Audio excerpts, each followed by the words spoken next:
Nilisema mwaka wa 98 kwamba nitajiuzulu ama nitastaafu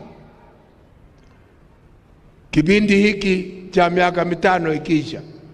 Wengine hawakuamini kwa sababu wanaamini power katika kontinenti la Afrika, kwamba kuna mtu anaweza kuwacha power ya urais. Power iko kwa wananchi, na sisi tu ni wadhamini yao.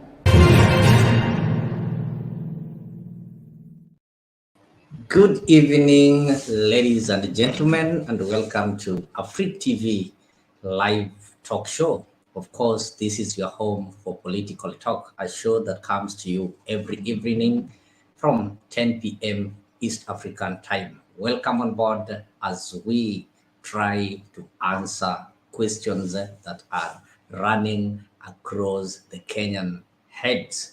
Good evening once again. I'm your host, Leo Nyabaya, and I would like to welcome you to the show. And if you're joining for the first time, kindly ensure that you click on the subscription button, subscribe, share, and invite others. And as you join me today, let me remind you that it is good you start by liking the video, then sharing with your friends. Karibuni sana na tuweze kutembea pamoja. We're back again with our live talk show, and today we are just looking at none other than the darkening of the nation through incompetence. For the last 3 days, you'll find that the country have experienced a lot of power outrage. We've been having power that is on and off. Yani, the KPLC have been misbehaving, and this trend is not good, for we know how important electricity is in any nation, not only economically, and even as far as our health is concerned. So today we are going to see why is it that we are really suffering, we are really darkening the country. And if you try to look at some of the forces behind this, you'll find that it is caused by some incompetence by leaders or by people who've been mandated with the responsibility to ensure that the country receives power. So top on the stories, we are going to look at the personality of one Davis Chirchir, the man behind the power outrage in this country. So karibuni sana, and ensure you welcome others so that we can be able to join together. So as we begin this show, allow me to take you back to something that is somehow related to oil, something that is related to the same Ministry of Energy, and that is the oil scandal that we had 17 billion being questioned. So have a look at this video and many other videos that we are going to play today as we try to see why is it that the country is experiencing darkness. Could it be that this kind of incompetence was intentionally done by the Kenya Kwanza by appointing people who are incompetent, people they knew had some incompetent background, had some poor background as far as running ministries are concerned? Did they do it intentionally so that Kenyans can be able to suffer?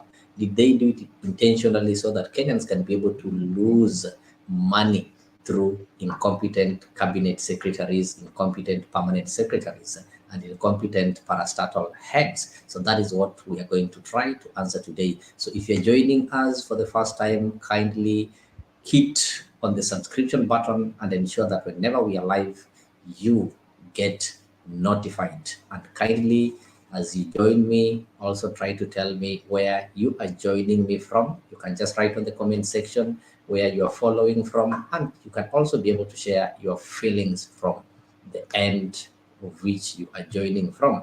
And I'm also sharing a link there for those people who want to join the studio so that you can be able to participate right from the studio. You'll have to click on the link, then join me on the studio. Have a look at this. We begin with the intensifying public discourse about the mystery 17 billion shilling oil importation. And tonight, Busia Senator Okia Omtata is claiming that the government financed businesswoman Njeri Njoroge to import the controversial fuel through the diesel subsidy program. Now, Senator Omtata also wants the cabinet secretaries Davis Chirchir and Kipchumba Murkomen to come clean over their alleged involvement in the deal. A deal, he claims, has now gone sour. Seth Olale with more.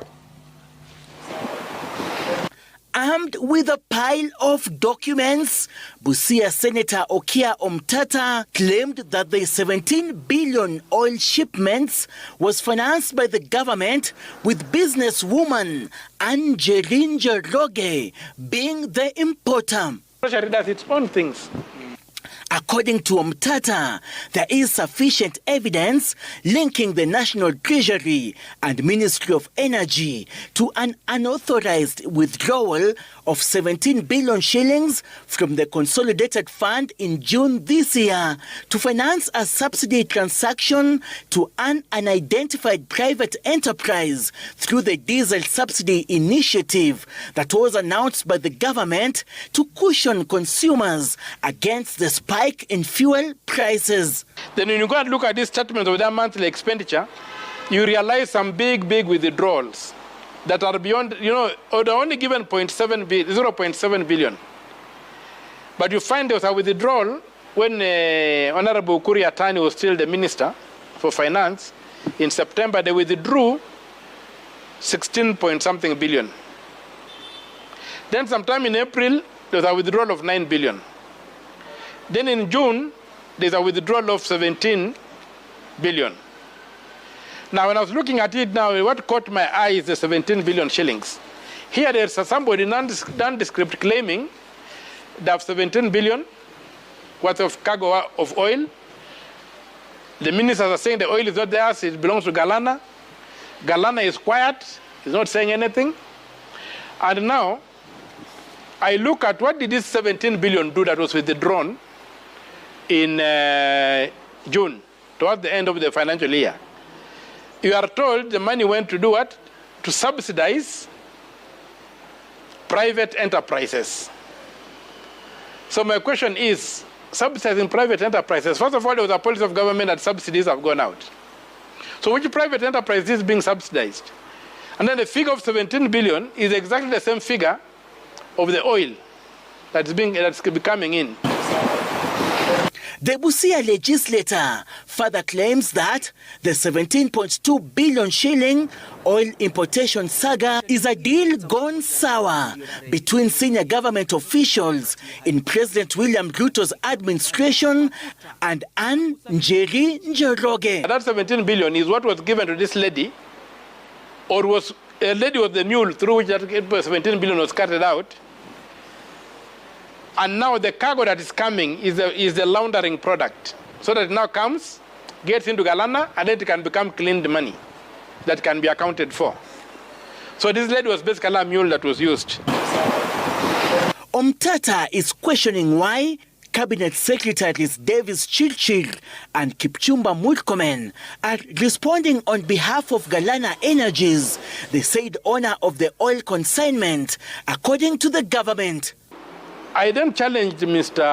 Murkomen, who's a good friend of mine, and I'm challenging Mr. Chirchir to come out clean and tell us two things. One, why are they the spokesmen of Galana? Galana is a private company. Njeri is a private entity. Two private entities are fighting over a product. What was the role of the government in that product? Senator Omtata now wants the controller of budget, Margaret Nakango, to explain the circumstances under which 17 billion shillings was withdrawn from the Consolidated Fund without her approval and that of Parliament to allegedly pay an unidentified private oil dealers through the diesel subsidy initiative. It is not just the 17 billion that is missing. We have 63 billion that is missing from the Ministry of Energy, of which only 5 billion had been properly approved. And I think the 5 billion did their work. That was their budget. That was the estimate they gave Parliament for their efforts. So when you take 5 billion out of 63, you remain with about 58 billion shillings that is not accounted for in the Ministry of Energy. Energy CS Davis Chirchir maintains that businesswoman Anjeri is not the owner of the multi-billion shillings oil consignment and alleges that the oil trader presented forged documents to lay claim to the 100,000 metric tons of diesel, while the commodity belonged to Galana Energies. Seth Olale, City. Thank you so much, viewers and everybody who joined the broadcast today. I'm really glad that you're watching Afriq Live Talk Show. This is a show that comes to you every day from 10 p.m. East African time, and we are just trying to answer some questions that are unanswered within the political life. Today, we are looking at how incompetence can cost a country, how incompetence have made Kenya see darker days and darker nights. But the question that Kenyans should be asking, who is behind all this? Of course, today I'll be giving you some highlights about the one, Davis Chirchir, the man who is at the helm of the energy. So if you can be able to see on my screen in the middle there, you have the man that I'm going to tell you about. This is the man called Davis Chirchir. Next to him, of course, you can be able to see Isaac Hassan. That's a story that I'll also be able to tell you where they were and what they were doing. And we're also going to see how powerful is this man that despite all these kind of things, despite the calls by some other government officials and citizens that he be held accountable of what is happening, nothing is being done. Chirchir is a powerful man. Chirchir is untouchable. So these are some of the things that we're going to see. And I'm glad that I'm also joined by Captain. Kip is in the house, and he will also help us to analyze this so that Kenyans can be able to know what incompetence can do to a nation. So maybe first of all, before I welcome Captain, let me just tell you who Davis Chirchir is.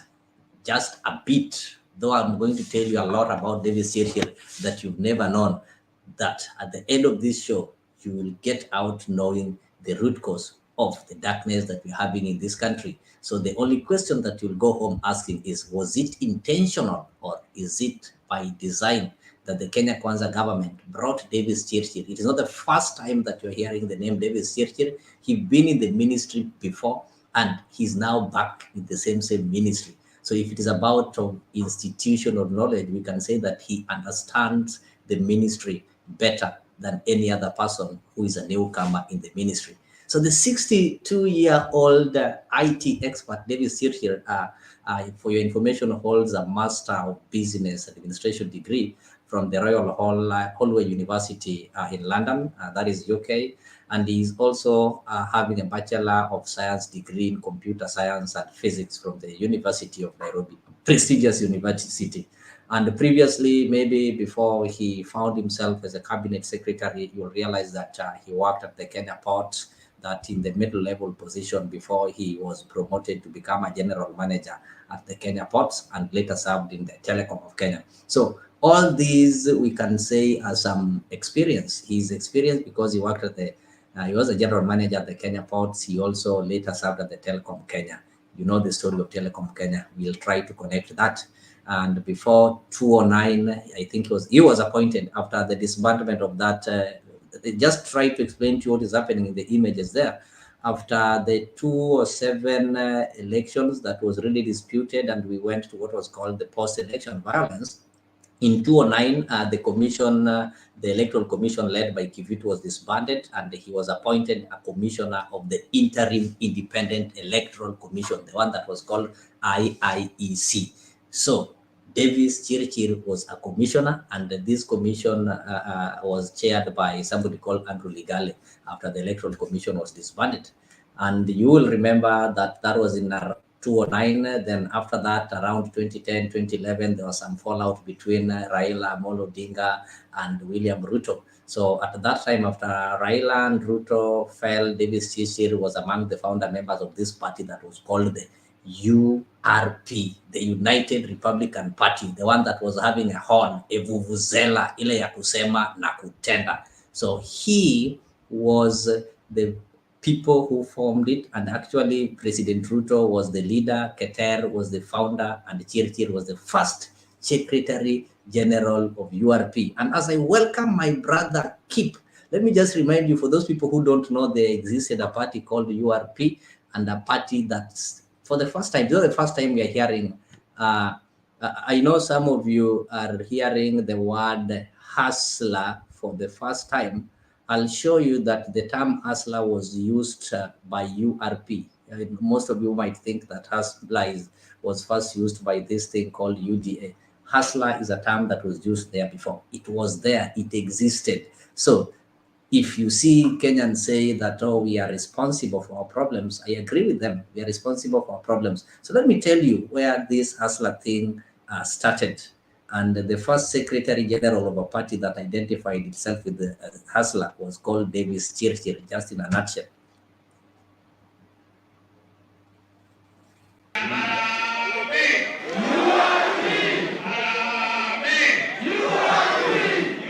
The United Republican Party, URP, formally joined the country's political fray ahead of the forthcoming general election.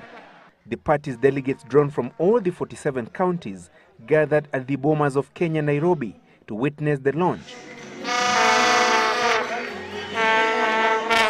The party's symbol is a horn, and its colors are yellow, black, and red, with white stripes, and was formed after Eldoret North MP William Ruto led his troops in a walkout from UDM after protracted leadership wrangles. Chama cha United Republican Party ni chama ya wazee, kina mama, vijana. Chama cha warefu na wafupi.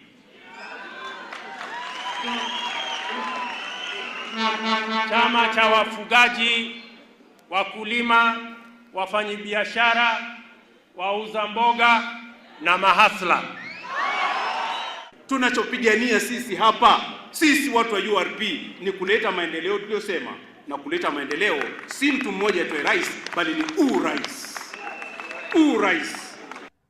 The party in its manifesto stated that it was anchored on 5 key principles, the top principle being strong family values. The smallest block kwa kujenga nchi yetu ya Kenya ni jamii. We are going to be the leaders who are going to give promises to our people, promises that will be achieved. The party also enumerated a double-digit economic growth as one of its key priorities. This, the party leader said, was possible through devolution that would bring on board all the country's 47 counties. Devolution will open opportunity for majority of Kenyans to participate in the baking of the Kenyan cake, so that it is sharing, or the sharing of that cake can be less problematic. Progressive forces have come together and said enough is enough. Kenya needs a new leadership. The URP party leadership also announced that if it forms the next government, it would develop a youth Marshall Plan to create opportunities for the millions of jobless youths. From Bomas of Kenya, we will go to all corners of the Republic, we will recruit our members, and by the time we hold our elections, this will be the party to beat. Food and health security were also outlined as some of the URP's priority areas. To accelerate economic growth, infrastructure development was identified by URP leaders as the key ingredient. We want to promise you, ladies and gentlemen, that within the first 100 days of a URP government, we will sign the necessary instruments to ensure that we have a standard gauge railway in our nation within the first 2 years of government. The United Republican Party also announced that it would hold grassroots polls from the 28th to 31st of March and a national delegates conference a month later to pick the party's national officials and its flag bearer in the forthcoming presidential contest. Let's return some dignity and decorum into politics. This is what URP wants. Harambee! URP! URP's slogan is kusema na kutenda, which literally means matching what they say with what they do. Whether they will be able to walk the talk remains unseen as Kenyans enter a critical electioneering period. Francis Gashuri, Sunday Live at the Bomas of Kenya, Nairobi. You have it over there, a captain, from wauza mboga to mama mboga. Serikali ya URP itakuwa ni serikali ya hustler, kusema na kutenda. The first 100 days of URP government. If somebody tells you that that video was recorded in 2011, I think some of you will think it is a lie. This video is similar to the ones that were recorded in 2022. I think I'll be right. If somebody tells it was 2011, the same videos, similar sentiments were recorded 10 years later. Indeed, URP did head a pact with the TNA and they formed the government in 2013, a government that ran and William Ruto succeeded himself in 2022. That is from the deputy president to president. Though the person in question here is Davis Chirchir, whom I've told you how he participated in the formation of URP, the first Secretary General of URP. I'll take you to the next step maybe later as we proceed and tell you how in the 50-50 agreement, he was made the Cabinet Secretary of Energy and Petroleum and what happened. So maybe just as the opening remark, what has changed? Have we seen any changes or things are just the same? We've had the word Wawuzamboga. The only difference is that now we don't have Wawuzamboga, but we have Mama Boga. We've had the word hustler. We've had the word promises in the 100 days. So what has changed? Is it what we call it intentional incompetence, or is it a punishment that citizens are being subjected to? Because now the country is being darkened. And if you look at the forces behind the darkening of the country, it is something that has been happening on and on. Same people, same strategy. Are we learning as a country? Karibu sana, Captain. Asante sana kiongozi ya. Unajua where we are heading to, and even from where we are, it is very hard to believe the government that we are complaining about is the one that we were fighting for during Mutembei TV. And now you have changed to be Afriq 24.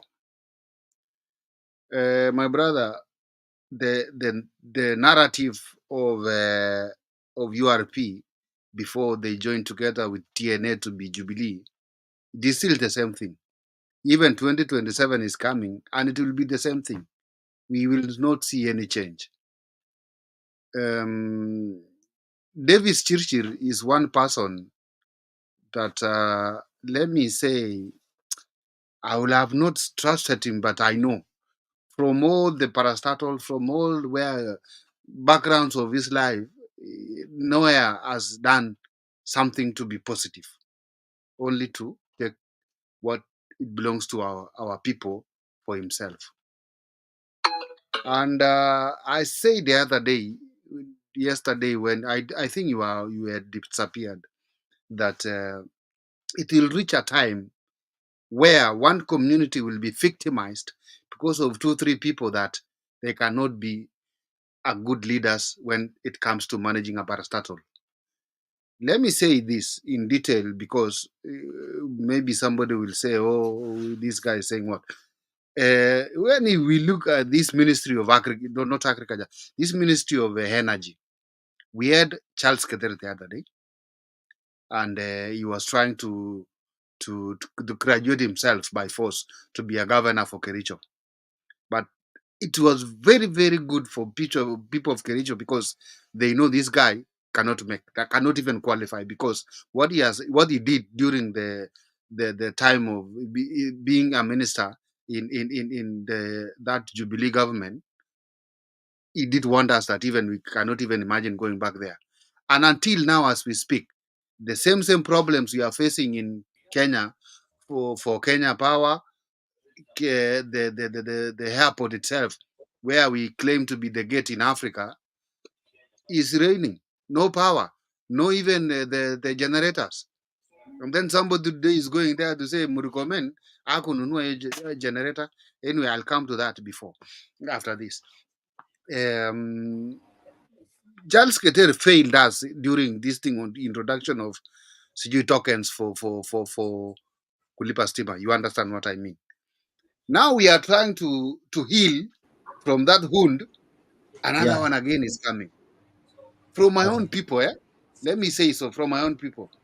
Whereby now we are being victimized that we cannot be good managers. No, listen, Captain, you've talked of Charles Keter, and I remember I've told you in 2012 when they formed the URP, William Ruto was listed as the URP leader. Charles Keter was listed as the former Energy Cabinet Secretary Charles Keter was listed as the party founder.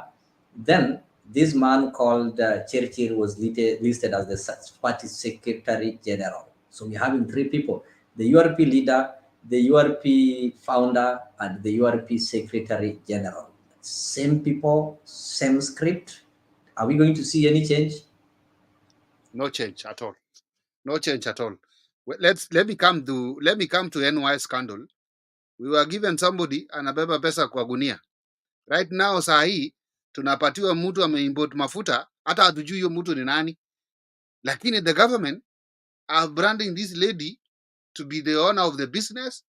In real sense, ameitwa pale, amekalishwa chini. Sasa wewe tumekuandikia consignment, una sign hapa, wewe ndio una receive, mafuta inakuja kwa jina yako nini. Are you seeing? Stop taking our people for a ride. Kama unataka kuibia wananchi, ibia sisi, tujue wewe umeiba, tumalizane na wewe namna hiyo. You see? I tell you, bro, even a friend of mine from the other side of the opposition side, let me say from Mukambani side, and told me, bro, sisi sasa tutapigia Ruto kura 2027. Nyinyi wale mulimpigia hii juzi, amutampigia, sisi tunampigia ndio awafinye vizuri. Sisi tulipiga upande hili, lakini tunataka kupigia. That was sarcastic. Yes, ananiambia nataka muvumie kabisa. He's a friend of mine from the Ukambani side. And then I told him, no bro, hapa penye tuko bana tunaumia. Na lazima tuambiane ukweli. Nimesikia mafuta sijui imepunguzwa sijui na pesa ngapi. Kama mafuta imepunguzwa na shilingi 5, the same ministry that is dealing with mafuta is the same that deals with electricity. Even right now as we talk here, we are using electricity. Nyabaya, even your phone right now, unashinda na mimi kwa hii unaangalia simu yako kwa sababu ya stima imekuweka pale. When our supporters ama our media subscribers when wanatuangalia wanatumia stima pia. Stima ni everyday thing in life and it has to be even subsidized. It's one of the main factors of production. One of the main factors of production. For you to produce anything, unahitaji stima. Bila stima, we can't have business in any country. Exactly. So my question is this: even with Brother Benson, when can we have those leaders who think that I'm enough with my salary? Brother Benson ameshika simu yake hapo, angekuwa amecharge kwa stima, angeangalia simu namna gani na angalia laptop yake saa ngapi? You see? You need to be straightforward. Somebody will come in and say, oh, somebody is talking this and that. I'll say as it is. And I'll tell you, enda sikilia uchungu huko umbali huko. As I welcome, maybe as I welcome Brother Ben, I can see Brother Benson is also there. I just want to bring this to your attention that, Chirchir wasn't widely known. Having told you that he worked as at the port, he also worked at the telecom. So he came to be known in 2013 after that 50-50 agreement between President William Ruto and the former President Uhuru Kenyatta, whereby William Ruto was supposed to give 50% of the a cabinet, and Uhuru Kenyatta gives 50% of the cabinet. So William Ruto proposed him in the position of the CS Energy and Petroleum, where he was appointed, but he was only in that docket for 2 years, that is 2013 to 2015, when now the President Uhuru came up with a list of shame for the MPs who are corrupt. Actually, I'll take you through that one later. There's a chicken gate scandal. And the scandal that actually after that, he found himself under some probe by the Ethics Anti-Corruption Commission, whereby he got suspended from office around March 2015, together with the Felix Kosgei. I know when I talk of that, there's a feeling that you're having. You are telling me that there's a specific community that people are now going to fear simply because of the precedence that is being set. So he was suspended together with the Felix Kosgei, who was in the CS Agriculture, and Michael Kamau, by then the CS Transport, and this guy from a course called Kazungu Kambi, who was heading the Ministry of Labor. And they were investigating some allegations that a company, this company was named, it was Windward Trading Limited, yeah? So the Windward Trading Limited that was formed to receive money from the award of contract between the Kenya Power and some foreign companies. So this is where the problem of Kenya Power began. So they formed some fake company that was supposed to receive money, awarding the contracts, the Kenya Power contracts, yeah? And you'll find that later on, we are going to see that how the commission that is led by Kiriako Tobiko, you know, the Tobiko who was rewarded by the UDA government, how they managed to drop some of these cases that involved even this Kenya Power Managing Director, Ben Chumo. We're going to look at that. And even the Chicken Gate scandal, I think, when I talk of Chicken Gate scandal, it takes us back to 2009 when Chirchir was a commissioner at the Interim Independent Electoral Commission. And here, IEC, and here they conspired with some company, the UK company, and did some things in the importation of these electoral materials, the ballot papers, the registers, and such kind of things. And the counterparts were arrested and were jailed. But here in Kenya, they are still free. So, Brother Ben, karibu sana kwenye show. Leo tunazungumzia tu mambo ya incompetency. The country is in the darkness. And if you look at some of the root cause of this darkness, it is the same problem. The same people who are given responsibility and are relieved of their responsibility during the time of President Uhuru Kenyatta because they were incompetent, they've now been taken back. Why do we reward incompetency? Because in this case, it's like President William Ruto decided to reward incompetency. And now we are seeing the results. So what is your take today? What can you tell Kenyans? What do we expect? Nothing much we can expect from them because the history speaks for itself. You know, there is no way in which, like, somebody who has failed somewhere and you bring him back to work, you accept some miracles to happen. It will not. But I think by William Ruto, the president, rewarding this incompetent member of our citizens, it just means like these are people who are working closely with him.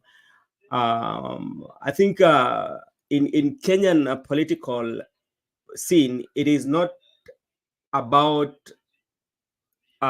professionalism, but it's about loyalty. You know, if somebody is very loyal to you, how can you reward that person? Because all the people that you've mentioned, actually, they've been with the president for the longest time. During the time when president, you know, remember the days when they were in the previous government, not even previous government, because this government is a continuation of Jubilee, by the way. I don't see the reason why people call it previous government, because like 99% of them, of the people in government right now, were in the Jubilee government. So this is just a continuation. So it's a matter of rewarding those who have been with you and those who have played in your politics, you know. So you don't look at their character, you don't look at their professionalism, but you have to have them because they will continue to do that loyalty that they've been doing before. So even if they're messing up, you cannot call them out, you know. And this idea of talking of this was done because of the previous government, this is not done. Let us own up. Even if it was done with the previous government, how can we look at the failures of previous government and work on them to make a good decision out of their failures, rather than saying this is for them? For how long are we going to do that? Yet the delivery of services are not being done. So I think the incompetency, that one lies with the president. There's nobody to be blamed. That one lies with the president, because at the end of the day, when this government will be going down, the history will not judge the incompetent members of staff. The history will judge William Ruto as the head of Kenya Kwanza. He will bear the blame. So even if the staffs are messing up because of incompetency, that one goes to Ruto's legacy. So that is something that he has to know as a president. That is what I can say. Thank you. That is really true. And let me ask Brother Yes. Benson one Proceed. question, Brother Benson. We will blame, or we will charge the president after he will have finished the term. Yeah. Now, if in any way that we want to arrest this president for the wrongdoings that might have happened, where can we do that? If possible, where can we do that? You know, because right now, you know, the president enjoys so many powers, like the Constitution protects him, yeah. But in an civilized society, or the society that respects the rule of law, immediately you are out of power. You as a private citizen, you should answer some questions. And I will give you a typical example what is happening. When you look at US right now, President Trump is facing so many cases in several states. Yeah. But when he was president, he was not being followed. But right now, because he's a private citizen, is facing so many cases. And there's a good scenario. I don't know how that politics will work, because with the President Trump, if you look at right now in terms of political rating, amongst the presidential candidates of Republican, actually Trump is ahead of them, is leading them by a double digit. Yeah. When you compare President Trump with Joe Biden, especially these are states we call the swing states, is beating Joe Biden by a double digit. So is something that we are going to look and analyze on how it's going to happen, because he's facing so many charges in different states, including New York, Florida, and Georgia. Yet, in terms of political ratings, is doing well than even the current president. So what happens in a civilized society, immediately the president get off the office, then the law will follow. But once he's still the president, he has the Constitution give him that immunity. That's what I can say. Now, I still come back to you because you are not answering me. According to our Constitution... Captain, maybe if I just add on it, if maybe this one will be of help to you, what is happening in our country? There's something that you said, and Brother Ben also alluded it, that what we are having is a continuation of Jubilee government. I played for your video there. The same words that was spoken in 2013 when URP was formed, and the same terms, the hustler, the Mozamboga, are the same words and terms that were used in 2022 elections. So the same people, you've seen those images. I think you've seen people like Aden Duale. They're the same people that we are having in this current government. So the problem comes, it is so hard for these governments to hold accountable those people who previously mutilated our constitution, and maybe who previously mutilated and raped our economy, simply because they're the same people who succeed themselves in the previous governments. We don't have change of individuals. We only have change of parties, change of slogans, and change of tune and maybe blames. The same people. Look at Uhuru Kenyatta's government and look at William Ruto's government. I can tell you 70% of the people who are in Ruto's government were in Uhuru's government. So it is the same government. They have a way of convincing Kenyans so that we can be able to see them as new individuals. Ni kama gari umepiga rangi, but it is the same vehicle. So we've never had a change of guard from 2013. We had a change of guard in 2002 when Kibaki took from Moi. Actually, we saw different faces. We saw different methods. Then when Uhuru Kenyatta took in 2013, the same people have been recycled. So it is likely, and not unless maybe when somebody is going to take from William Ruto, then we see different faces. People, we don't want to see people like right now. We have people who are in Azimio. They've jumped the ship. They've now gone to what? UDA. So do you want to tell me these people are different? If by any chance even people from UDA come back to Azimio, that they form the next government, it is still the same government. I think that is what is making it hard for us to follow up. Nobody is going to follow up on Uhuru Kenyatta, because if you start following up on Uhuru Kenyatta, you'll find that the people who are in these ministries, they're the same people who've been appointed by William Ruto. So it's like they're going to be investigating themselves. They're going to be vindicating themselves. So that is why it is so hard.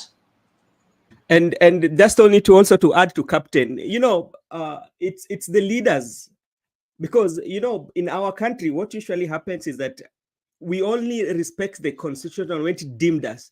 We only force it when it supports us, but when it doesn't support us, we don't do it. We've seen it with all the government that have been there. We've seen it with the opposition and everywhere. So if we could have been like a country of law and respecters of constitution, the majority of even people who are elected right now, some of them could have not been the leaders that we have. When you look at chapter 6, if you scan around, none of the leaders that are in parliament would be there. But since we do not have that will to enforce the law, or we do it when it favors us, that's the reason why we are where we are. Like Chirchir could have not even been at the ministerial post, the CS, if to say, yeah. But because the law or the enforcers of law are not respecting the constitution, so it just be because he's a friend to the president. Now we oversee that. Then is okay for him to be there, and nobody can stand and say that he's not worth to be there, because of the loyalty. You don't want to lose that loyalty even from president. So that's what also happens. Okay, you see now, Nyabaya and Brother Benson, where we are failing now is because I am appointed as a minister, but the same appointing authority, I'm working under the telephone. Do this, do that. Are you seeing? I'm not independent to do my work. We cannot be looking Trump being taken to court after presidency, but we want our people to behave like Americans or overseas people. But for us, when it comes to leadership, we don't want to do that. Why are we so? Why are you so partisan when it comes to leadership, but when it comes to emulating what they are doing, we don't want? Why are you so? Don't tell us that, we are going to America. Mtu ameenda America can be a very good person. Yes, mimi nikienda America as an ordinary citizen kama Kasmo Joy, I must behave very well. But also you the president, kama Trump anawekwa ndani kwa sababu ya makosa ile alifanya akiwa kwa kiti, hata sisi tunataka tukuweke ndani. Kwa sababu unatukosea, unatufanyia mambo ile haiwezekani. Unanifanya hata nikituma mtoto wangu aende dukani, when I tell my daughter to go to my shop there to buy me Safaricom line. Baba, na ya sweet. What does it mean? What does it mean? Have a look at this. Have a look at this. Energy Cabinet Secretary Davis Chirchir and former Kenya National Examination Council Chief Executive Officer Paul Wasanga pleaded their innocence over the Chicken Gate scandal. The two, who were summoned at the Ethics and Anti-Corruption Commission, have called for a speedy and thorough probe into the scam to bring it to a reasonable conclusion. It was the turn of the former Kenya National Examination Council CEO Paul Wasanga and Energy Cabinet Secretary Davis Chirchir to answer to allegations of fraud and corruption in the Chicken Gate scandal. First up at the EACC was Wasanga, who was grilled for hours before letting in the former IEEC officer. The two maintained their innocence over the Chicken Gate scam. For NEC, since NEC started 1980, they have been with other institutions. They have also printed examinations. And when I took over as the CEO in 2005, I found them, they were printing examinations for us. Because my name could have been mentioned in name dropping, but if you have evidence to really prove, because you do know the law, if there's evidence from anywhere that can pin down whoever needs to be pinned down so that this country can move forward, that's what I'm encouraging. We cannot say because your brother was jailed and you live in the same house and you blah, blah, blah, blah, you are also guilty. The Energy Cabinet Secretary, in fact, went ahead to dare anyone with evidence on the Chicken Gate scandal to present it to the Anti-Corruption Agency. Chirchir claims he has never been in contact with the directors of Smith & Usman, jailed recently in London over the scam. To the extent that even an agent of Oyomra possibly accessed me, that is the evidence we are looking for. Tusaidiane, tumalize hii changamoto so that we can move forward and stop occupying our headlines with things which are not helping this country. Taking cognizance of the buzz created by the Chicken Gate scandal both locally and in the United Kingdom, the former NEC CEO denied demanding for kickbacks to award the United Kingdom-based printing firm tenders. Well, all other printers were pre-qualified. We have 9 other printers which were pre-qualified, but the awarding of the tenders for Smith & Usman has been above board, where they have been, it's only that they, in the times when they have printed examinations, they have won the tender. And not that they were given free, they have won the tender. The Anti-Corruption Agency is probing top former IEC and NEC officials over the Chicken Gate scandal, a multi-million scandal dogged with confluence, fraud and bribery in awarding of tenders. Samugina, KTN. So that was what I was telling you, and you'll find that the commission later, the Anti-Corruption Commission later asked the director of the public prosecution, who was by then Keriako Tobito, to close a file on investigations that linked Chirchir and the Kenya Power Managing Director Ken Chumo to the corruption. Then after that, you'll find that he had also been cleared in a case where the claims that he attempted to influence the Kenya Power Pipeline, the Kenya Pipeline Company tender worth about around 500 million to Sinopec instead of Zakim Company. Those are some of the cases that this man had been having, and prior to his leaving this position that he held in 2015, that is the CS Energy and Petroleum, you'll find that this guy was called on by people like Opiyo Wandayi. I can remember they pushed for his sacking until Uhuru Kenyatta had to say that now he provided something, the famous list of shame. He was among the people who were shamed there. So though you've seen him, he denied all these charges, and he said that he did not have contact with these guys, and he denied, and he said that this prosecution, these are just mere allegations. If you have evidence, you can go and prove it, until the case was dropped. But before the 2022 elections, people will be asking, where was this Chirchir and why is he back again? You remember before 2022 elections, Chirchir was serving as the chief of staff in the office of the deputy president. This is after there was this guy called, how was he called? This guy called Ken Osinde. There's a guy called Ken Osinde who was the chief of staff, and this guy, actually, he died mysteriously. I think his body was picked or something like that. After that mysterious death is when Chirchir was appointed in March 2022 to be the chief of staff in the office of the deputy president. I think this one was done strategically, knowing, remember in that scandal for the Chicken Gate, we also had people like, how do we call her? The current Wasingishu women rep, who was also working for the IEC, this lady called, I'm forgetting the name. Gladys Boss. Gladys Boss was also there. So he was there, and he was among the people who are believed to have delivered this win to William Ruto. And actually, towards the end of the 2022 elections, everybody was talking of Chirchir. Chirchir was really famous. And you remember after the elections in August, his name also appeared in the Supreme Court case that was filed by Raila and Karua. And he had to go and clear his name, and these guys accused him of creating a certain parallel tallying center where these results used to be transmitted. They get altered is when they get transmitted to the IABC center.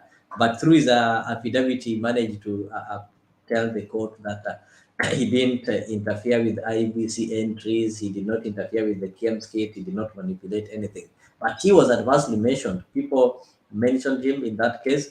as one of the people who helped in rigging of the 2022 exam. So that one brings the question why he's so powerful. He's been involved with these activities. He's been involved with the electoral body when Ruto and Uhuru were But you see, campaigning. Nyabaya, you are giving Yes. a good name that is powerful, yet is appearing in anything negative always. Negative always. Actually, anything negative. Actually, there he appeared with the former CEO James Oswago. There was Gladys Boss. So the ones who are Kennedy Nyaudi, I think, was the IEBC. And remember, do you know he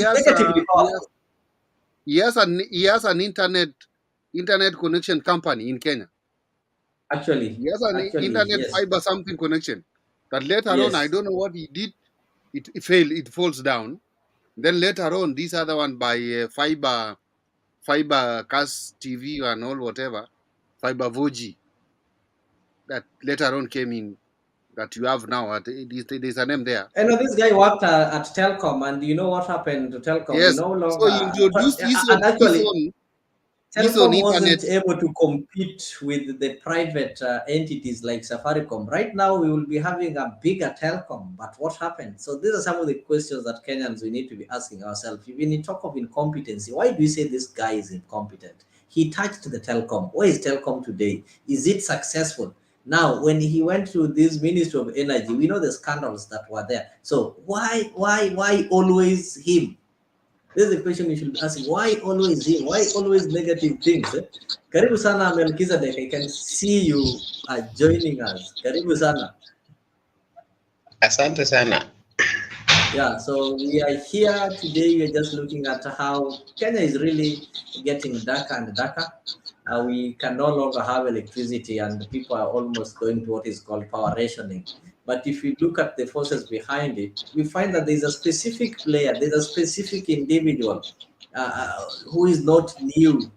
This is somebody who's been there before. The same mistakes happened. He was shown the door, but now he's been brought back. So the question we're asking today, is it a punishment that the Kenya Kwanza is giving citizens? Or is it that they placed him there strategically so that they can be able to benefit? So who is benefiting in this, all these kind of things that is happening? Okay, I get when you are people discussing, so I'm just trying to bring up some small idea because you are touching. You are touching my field where I am, because I'm doing electrical, and I understand it a little bit, not that much, because no one's perfect. Because when we are seeing what is taking place in Kenya, it's somehow horrible, because you cannot tell ya kwamba stima imepotea na mko na backup ya generator. Then the generator at the same time pia haiwezi waka. It is something impossible, because once you are doing this backup, kuna kitu ambayo tunaitwanga the automatic switch. We can call it like that. For those who are shallow in electrical, we have what is called automatic switch. This automatic switch is just to convert or to divert. When something is not working, the other one is working. So when mtu mzima mwenye akona kilitimamu anaweza simama ati yeye ni CS anasema ya kwamba we have downfall or something, which is something that everyone can see or someone can touch, because this one is geothermal and we have this one is something that is a man-made. So we only use the petrol to start it, or the diesel to start it, which is very easy for this one to start once the stima imeenda. So unapata ya kwamba hao watu wanatuchezea akili. Kitu ambayo wanajaribu tuchezea ni kitu moja. Kama waibi mahali, kuna kitu wanafanya secretly ambayo Wakenya wajue. Kwa sababu huwezi kasema ya kwamba stima imepotea. 3 executive in 1 year, kama uko kwa nini, kama uko kwa the power, imeipotea ya kwanza, imepotea ya pili, imepotea ya tatu. What about the other regime? Haikuwa kitu kama hii haikufanyika. Kama ilifanyika labda si kwa Kenya. Because sijawahi sikia ati blackout imefanyika airport ambayo kila mahali imekuwa maybe 4 hours to 3 hours. This is the first time I'm hearing this, and it's very unfortunate that sisi pia tunaona, but we cannot question what is taking place here. Then mtu ana blame mtu ambayo tayari alishaenda nyumbani 1 year ago, at the end alileta nini yenye imeharibika. Kwa nini wakati yenye alikuwa kwa power hii generator ilikuwa sawa hata kama stima ilikuwa imeenda? Kwa sababu stima inaendanga Kenya. That one is something that normally hata kama penye tuko stima huwa inaenda kwa sababu ya sometimes high voltage ama there is short circuit, kitu kama hiyo. But the backups, you cannot tell that the backup also is fails. So we should ask ourselves, why are these people playing with our mind? Especially huwezi cheza na kitu yoyote kama maneno ya stima, kwa sababu by that time watu wako kwa hospitali wagonjwa wanateseka huko. Kuna wenye walikuwa kuna wenye wako CU, kuna wale ambayo tayari yamewekwa kwa oxygen. Hiyo stima ikipotea utapata ya kwamba hao watu wanasafa. Then kitu muhimu sana ni airport, ambayo huwezi sema ya kwamba hakuna backup, kwa sababu hiyo runway kuna hiyo maneno ya stima. Lazima iangaliliwe vizuri vile stima, vile ndege imepaa ama vile ndege imefanya nini, imetoka. So it's very unfortunate watu wanatuchezea akili sana, na tufujihadhari, wanatuchezea hivi miaka nenda miaka rudi, bado wanatuchezea. So we have to think about it na tutengeneze kitu ambayo inasemanga the unity, na tuseme enough is enough, na tuwaface, tuambie ya kwamba hapo mlitudanganya, mkuje na kitu ambayo iko friend free, na tuone ya kwamba this is what is taking place. Yes, Captain, unataka kusema kitu? Nataka kuuliza ndugu yangu Odhiambo swali kwamba nikisema kwamba hawa watu wanapoteza stima, wanasima stima, wanakataa kuhakisha generator airport, ndio baada ya miezi 2-3 tuambiwe tumeamua kuprivatize KPLC ndio stima isikuwe inapotea. Am I wrong when I say something like that? Yeah, I can say you are wrong, because this is something that even you yourself you are seeing it. You cannot say that you are preserving something. Stima huwezi sema kwamba una preserve ili tupate units some days. No. Stima, this is a current. Did not get you well. Ajasema preserving. They want to sell it as a private. Ni kama mnapunguza stima, mnakata, mnaweka ovu, wa Kenya wanakaa in darkness, alafu mnakuja mnatuambia tunataka kuprivatize. Ndio kama stima itapotea tutauliza ile contractor tulikupatia contract ya kuprivatize stima kwako, mbona stima inapotea? Say that the government will be having somebody to blame. Am I saying wrong? And this person who is given this stima imeprivatiziwa to this person, themselves. Yeah, that's what I start saying. Yeah, that's what I start saying. I put it like that.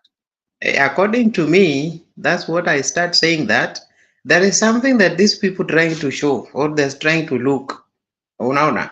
Ama kuna kitu ambayo wanaiba, ambayo Wakenya wajui, wanafanya in darkness, so ili upatikane ya kwamba by the time wametengeneza time, ikifika hii time tutengeneze hii ifanywe, stima ifanye ama generator ifanywe, ili to blame watu wengine kwamba this is what was happening. Unaona? So I think I'll also agree with Captain in this way. Yeah. Umejua Kenya Power #1 is monopolized. It's a monopoly. There is no competitor. It is only Kenya Power, and Kenya Power it's alone. And if you want to try some other sources like solar, which is cheaper, the government makes it expensive because of a lot of regulations. Actually, solar is expensive in Kenya than in any other country in Africa. So what the government is planning to do is this.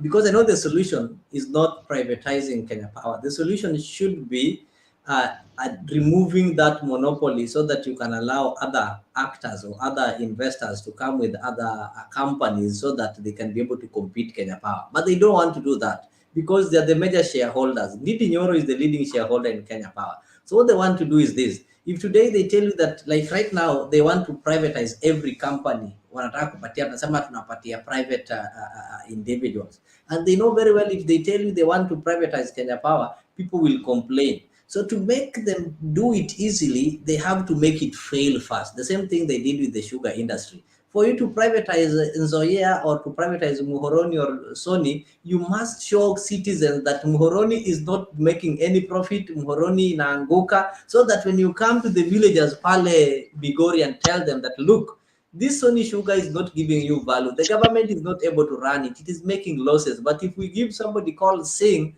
or we give somebody called Rai, it will be able to rise up. So they're looking for ways of making Kenya Power appear to be failing. That they say now, to make Kenya Power work, let us give some private individuals from India or private individuals from China. Yet we know these private individuals too, so that they can now buy it. So once they buy it, is now a private property.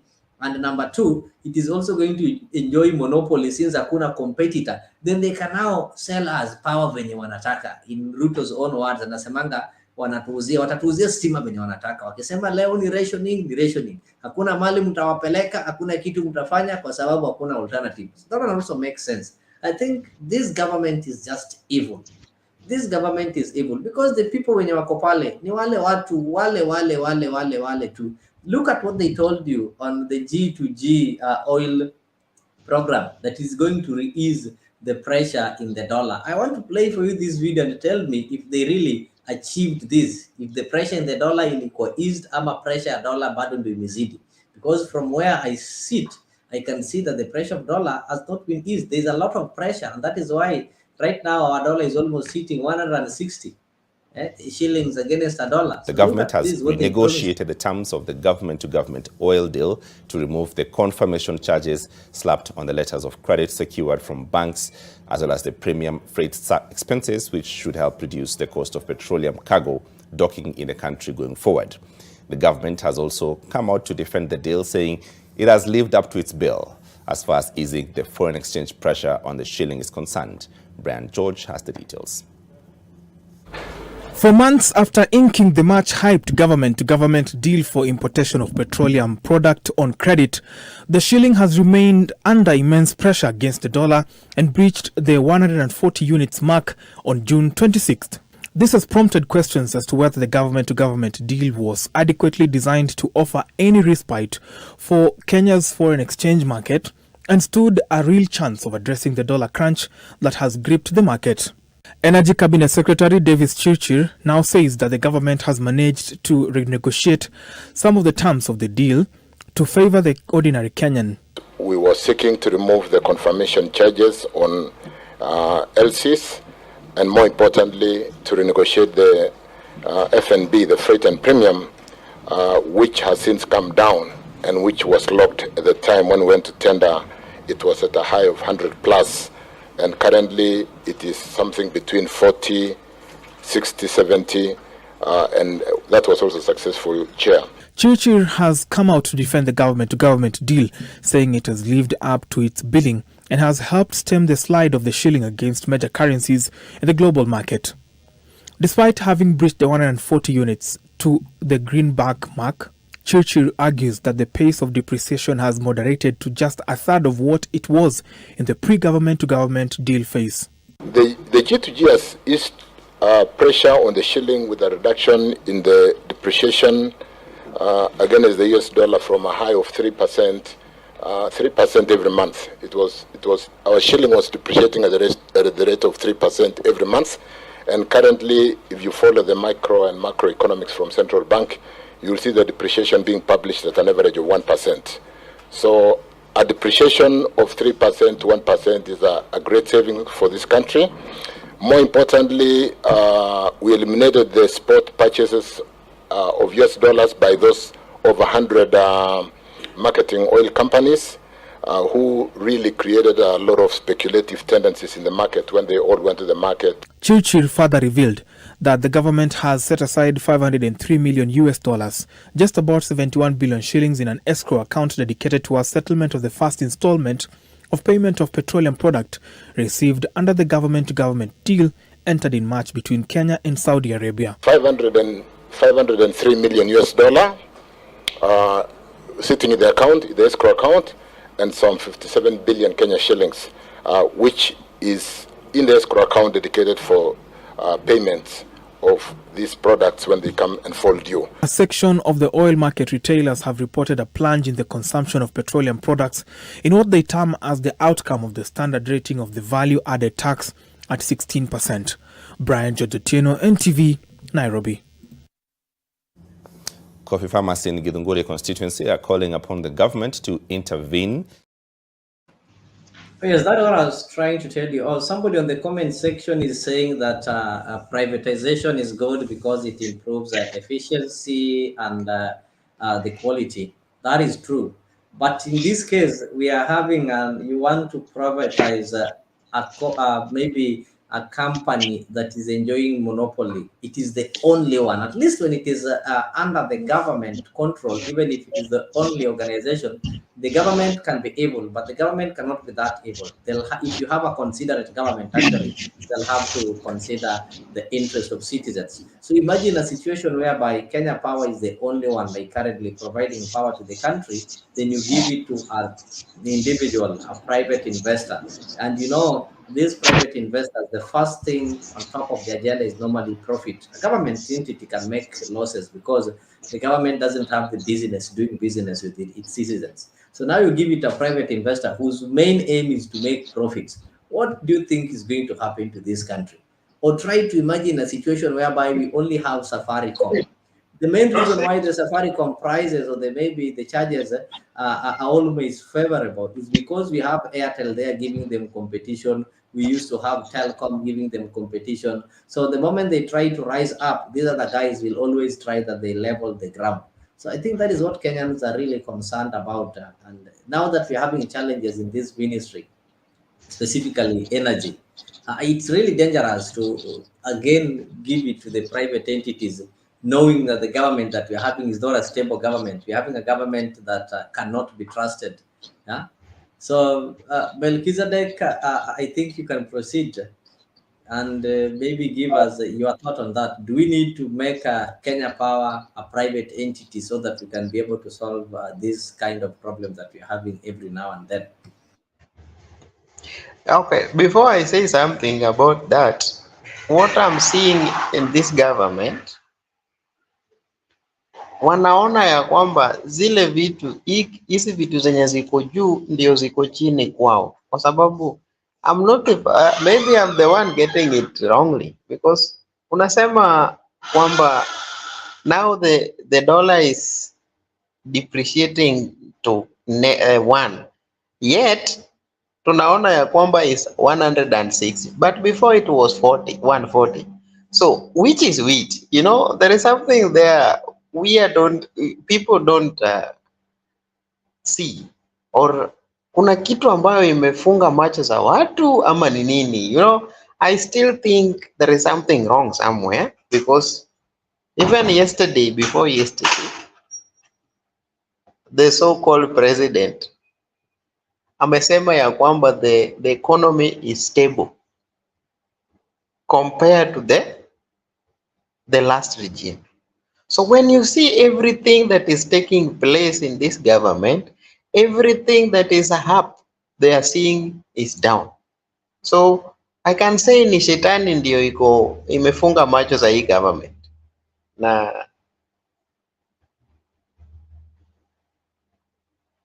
Okay. You cannot say something that people are seeing. You are lying in front of people that the government is working. Youth doesn't have jobs. That one is 100%. You can concur with me. Zile vitu ambazo zilikuwa zinasaidia wamama, wakonge na wazee, siku hizi hata stori zao Youth don't have job. That is true. Youth don't have job, but the government promised to create 1 million jobs every year. The government gave some promises to Mama Mboga. And earlier on, I played a video when URP was formed in 2013, when actually this Mama Mboga were called Watu wa Kuuza Mboga. They just changed the name, and the hustlers were still there. So the same people, same scripts, same audience, and we are consuming it. We are comfortable with it. I think you're the ones who are entertaining them. Yeah. Because there is nothing, you know, when you are suffering somewhere or someone is giving you hard time, then the same person that you are making you to suffer or you are giving you a hard time, akikuja kwako unasema yeye tosha, unapiga kelele, unampigia makofi. Who is a fool, between the person who is clapping or the person who is talking? You know, I do ask myself a lot of questions when Ruto is talking, when Gachagua is talking, when the CS are talking. I think there is something wrong. So I cannot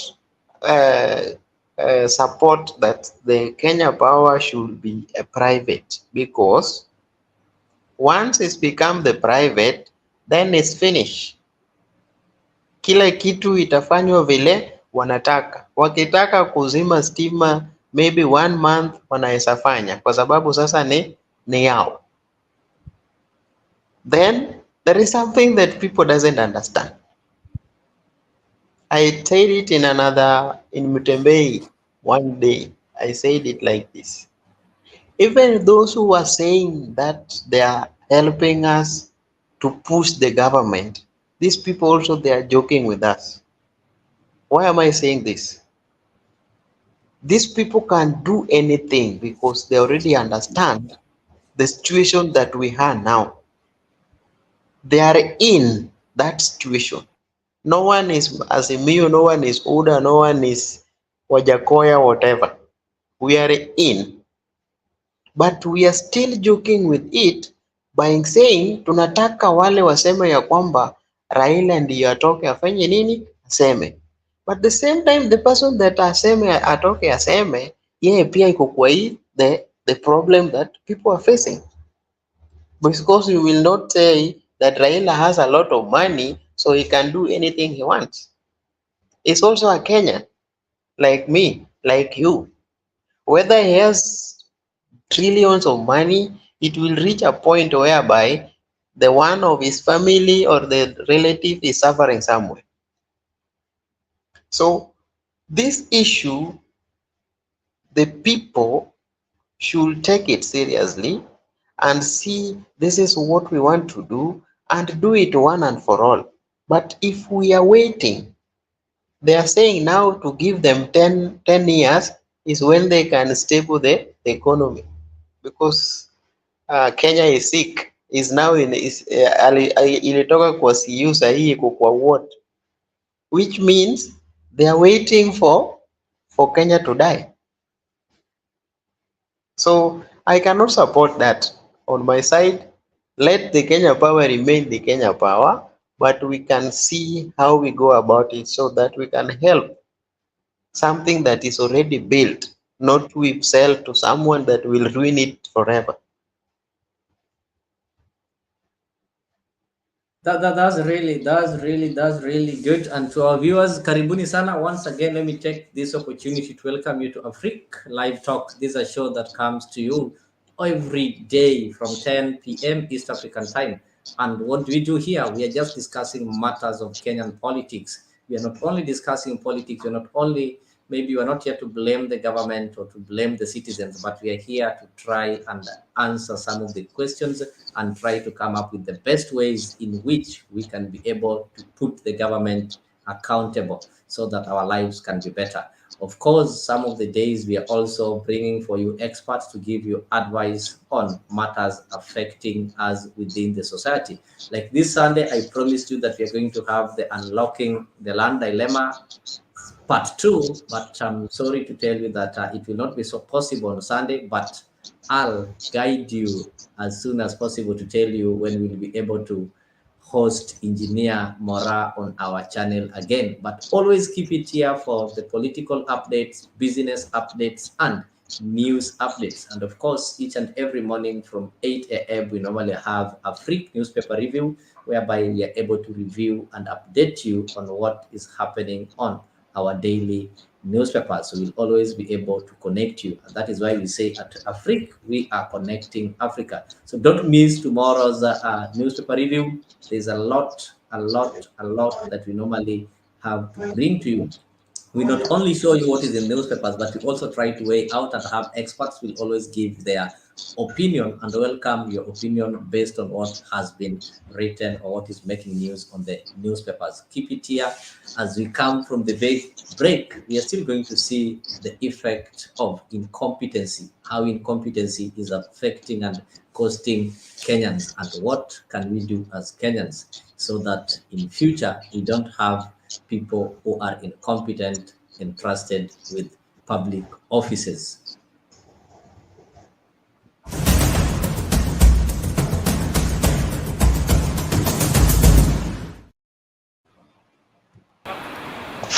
Suspended Energy and Petroleum Cabinet Secretary Davis Chirchir's hopes of making a return to the cabinet have been boosted after the Ethics and Anti-Corruption Commission (EACC) cleared him of allegations of abuse of office and seeking to corruptly influence the award of a tender.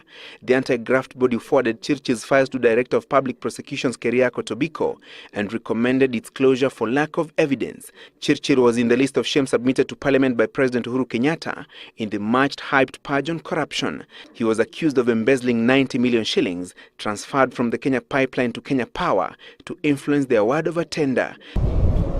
But even as he walks out of the EACC's dragnet, Chirchir has to wait for the DPP's verdict before he can celebrate. Chirchir is also facing investigations over the Chicken Gate scandal that allegedly involved receiving kickbacks to influence the award of a tender to print ballot papers to a British company, Smith & Usman, during his tenure as a commissioner with the Interim Independent Electoral and Boundaries Commission (IEC). The Ethics and Anti-Corruption Commission is still probing the scandal known as the Chicken Gate scam, since the kickbacks allegedly demanded by some IEC officials were codenamed Chicken.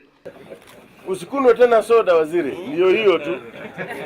But as Chirchir awaits Tobiko's verdict and pushes for his clearance, questions remain on the fate of suspended Agriculture Cabinet Secretary Felix Koskei. Though he was cleared by EACC and the DPP, he remains in the cold amid often talk of an impending cabinet reshuffle. Labour Cabinet Secretary Kazungu Kambi remains on suspension despite being cleared of some corruption allegations. He is still under investigations over claims of abuse of office. His cabinet colleagues Charity Ngilu and Michael Kamau are facing charges at the Anti-Corruption Court. Francis Gashuris. All started with the payout of millions of shillings in what the courts in the United Kingdom described as bribes to Kenyan election officials by a British company. The illicit deals were carried out under the code name Chicken, essentially to award lucrative printing contracts. The Kenyan public would be made privy to Smith & Usman after a London court interrogated the entanglement between the British company and the defunct Interim Independent Electoral Commission. Now, tonight on the National Reminder, we revisit the intrigues of Chicken Gate and bring you the latest on investigations that sought to bring the culprits to book. Here's our very own Victoria Robadiri.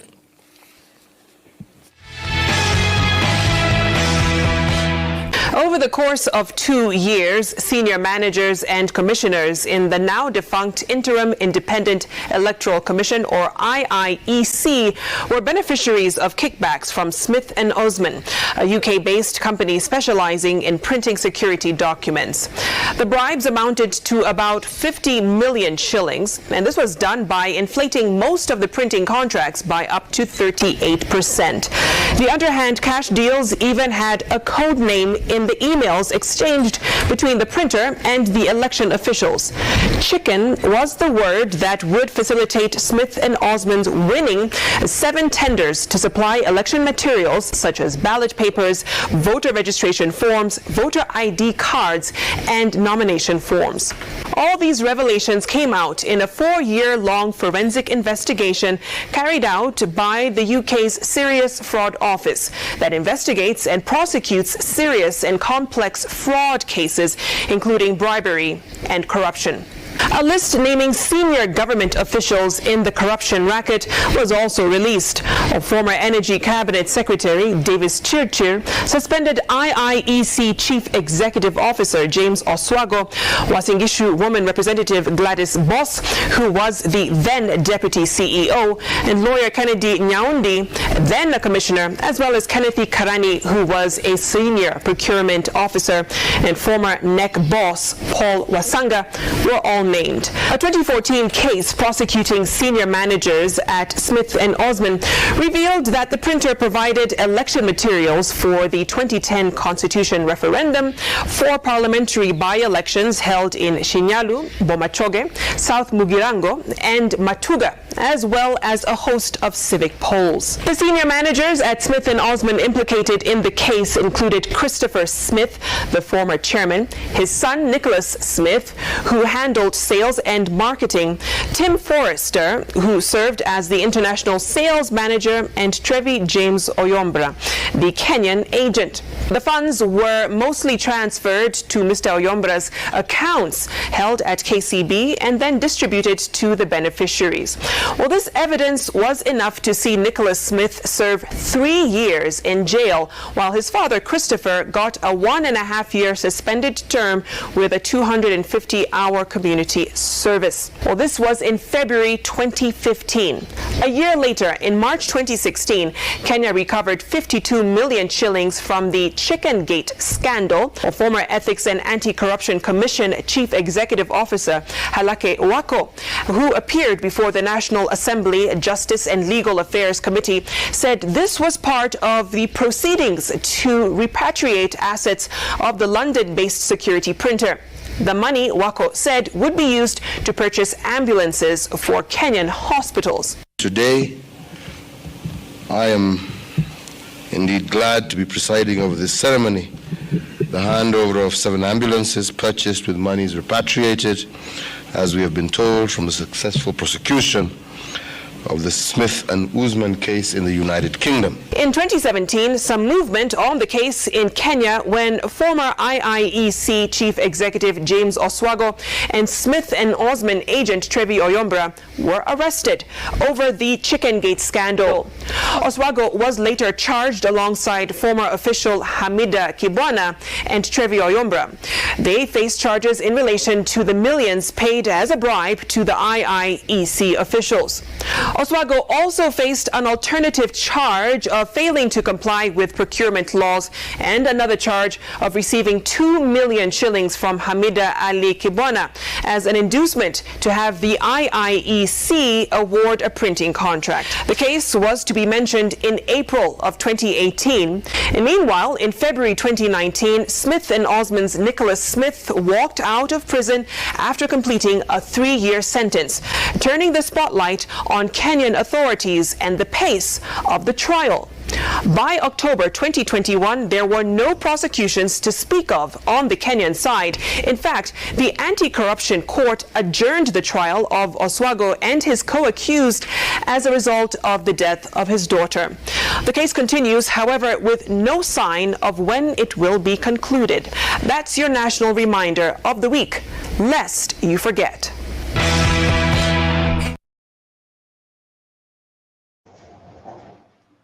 Yes, having watched that video, Captain and Melchizedek, is this one trying to explain why we have incompetent leaders? Because the people who've been mentioned in that kind of scandal, look at the way the thing has been dealt with in the UK. The other guys have really been jailed and they've had to pay for their mistake. But back in the country, the people who are involved have been rewarded. And remember, Davis Chirchir was involved there. He was the commissioner of the Interim Independent Electoral Commission, the double IEC. This is a man who later came to be the chief of, after that he was appointed to be the Cabinet Secretary of Energy and Petroleum. Another scandal came. Uhuru Kenyatta kicked him out. After that, he was made the chief of staff to the current president, William Ruto. And in 2022 general election, he was also accused by the Azimio candidates, that is Raila Amolo Odinga and Martha Karua, as to be somebody who was involved in the malpractices at the IEBC, specifically interfering with the tallying of the results, whereby he was accused of creating a parallel tallying center, whereby the information from the KIMS kit were transmitted there before they get transmitted to the official IEBC site. Some of the allegations that he denied. Now, the same person have been taken back to the ministry where he was kicked out. So does it mean that this guy is so special, untouchable, he's a kingmaker, or he's so powerful that even as Kenyans are calling for his ouster, nothing is being happened? Are Kenyans having hope? Do you think William Ruto can be able to maybe sack such kind of a person? Remember the journey that they started with William Ruto from the formation of URP until before that, after formation of URP, they ended up in the 2013 elections, of which it is believed that he was also involved with his IT expertise and his knowledge and how he knew how things work at the Independent Electoral Commission. He worked there together with Gladys Boss-Sholei. So they are the same people. When you talk of IEBC or IEC, you'll find their names there. And when you come to government, is it that we are suffering because the president decided to award his political Mr. and Mrs. Right? Isn't it?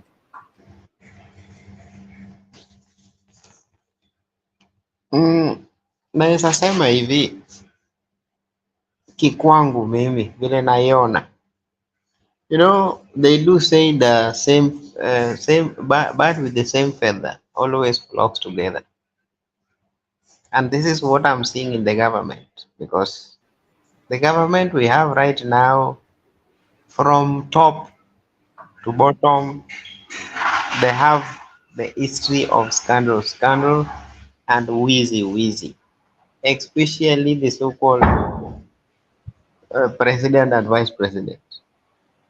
President alipelekwa mpaka egg na akarudi. Vice president himself alikuwa na scandal ya pesa mingi sana wakati yenye alikuwa the first thing that they did, they had to return back, yet they claim that walipata kama hakuna kitu kwa account ya serikali, lakini kwa the same account ya serikali bado kulipatikana 200 million ambayo serikali ilichukua kwake kwa sababu ni pesa ilikuwa imeibwa, ni pesa ilikuwa imepatikana kwa njia ya ulaghai, lakini bado hiyo pesa ilikuwa akarudishiwa. Yeah, so it's not something new. So those who are still dreaming that there is something will change to this government, I said no. There is a day here I say something. Watu walinivuruga, waliniambia wewe hautaki mema, but it happened once, because I told them that when you sit down waiting for these people, for the dialogue or whatever talks, there is nothing will come out of it. But people say something has to come, that we can talk and something can come out of that talk. Right now as we speak, things zinazama slowly. Hakuna kitu yenye ilisemwa kwamba we will do this na wakaweka sign inafanyika. Tayari washapata zao. Wewe leo bado umebaki tu the same person ulikuwa from tangu uzaliwe mpaka leo. Aba leo uko na kakasi kadogo tu ile ya kushikilia. But the position you are thinking that this government or the other government or the other government will put you to a better position. It's a high time we Kenyans or we wananchi, we think very deep Nilikuwa nasikia watu wa Jacaranda and I said by myself, na niliongea tu pole pole, how I wish these people wako na macho ya kuona, wako na sikio la kusikia, na wako na mind ya kufikiria. Kwa sababu gani? Kuna wale ambao walitoka saini, sijui anaitwa Boyspana wa nani, sijui Sakaja Boyspana, whatever, whichever. I don't want to mention some people's name that make me to irritate it. These 3 people, these 4-5 people, wanafikiria ya kwamba hata wakisifu Ruto watapea kitu kidogo ili waendelee na maisha mazuri. Leo sikia mtu ambaye anaendesha pikipiki, nilisema ya kwamba huyu jamaa hata shule hakukanyaga, kwa sababu wale ambao wameenda shuleni wamesoma kidogo, at least akili yao iko na something, hata kama ni empty database, lakini kuna kadogo tu unaweza piga na usikie. But hao watu hawana hata kidogo. Kwa sababu gani? Huwezi sema ya kwamba these people are trying to make the economy good and you are the first person suffering. Mafuta ambayo ulikuwa unanunua 150, sasa unanunua 217 ama sasa 250, alafu wewe pia umesimama mbele ya watu unasema ya kwamba the economy is good. So it's something that we people, wale ambao wanasikia ama wale ambao wasikii, kuna kitu ambayo tunafaa tufanye ili tutoke kwa hii shida ambayo tunayo.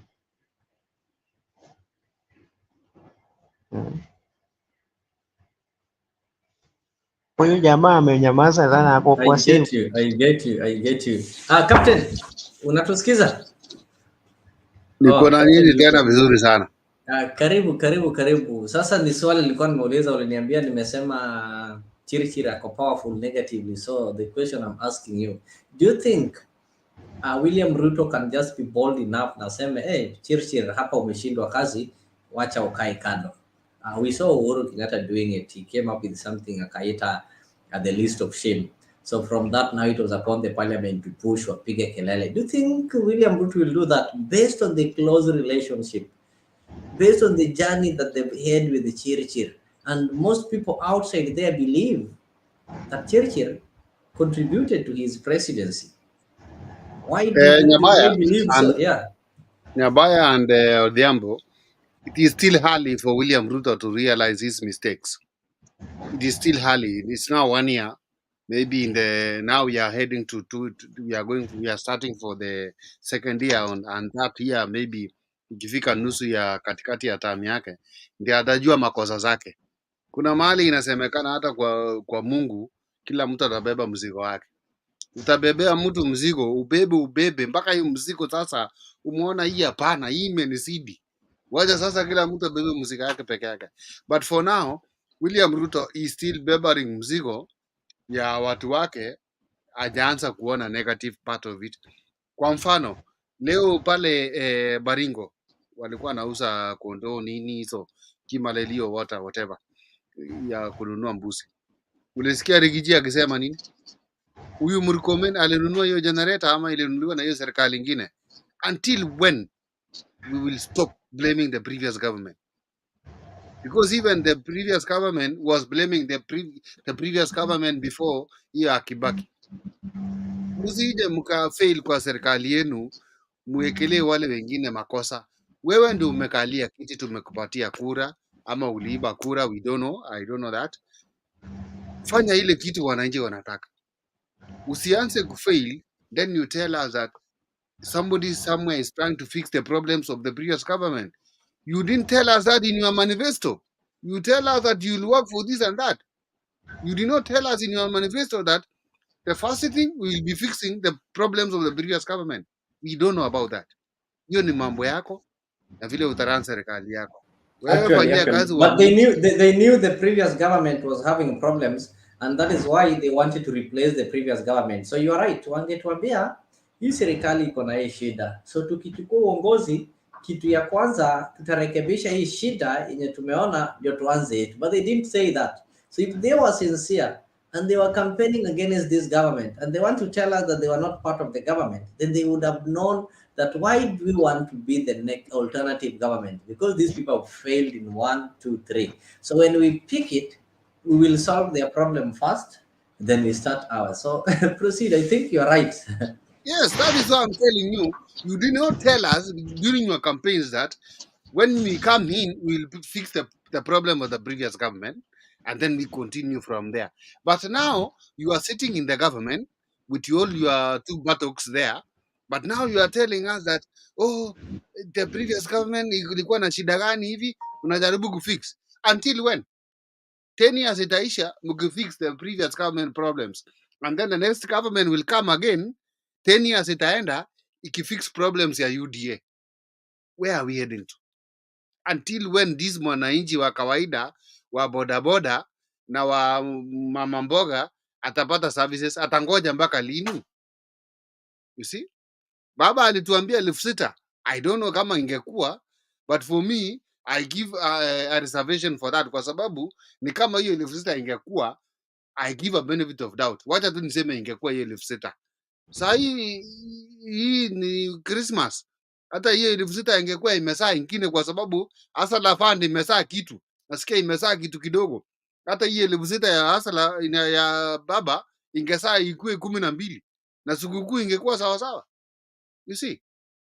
You know, we are not in a campaigning period now. We are fixing the problems of the government that we are in now. Odhiambo, you are not in government. Even me, I'm in government, but we are not in campaign. We are trying to fix the problems we are facing as Kenyans. Okay, Captain. Captain amesema he is in government. But he is in government trying to fix the problem. Wacha tukaribishe hata nani Pen Nyagaka, karibu sana, tumekuona. Let me tell you something. Yeah. What I've realized, even if I'm in the government or I'm in the opposition, yes, there is something that I realize, and it's the truth about what we are seeing now.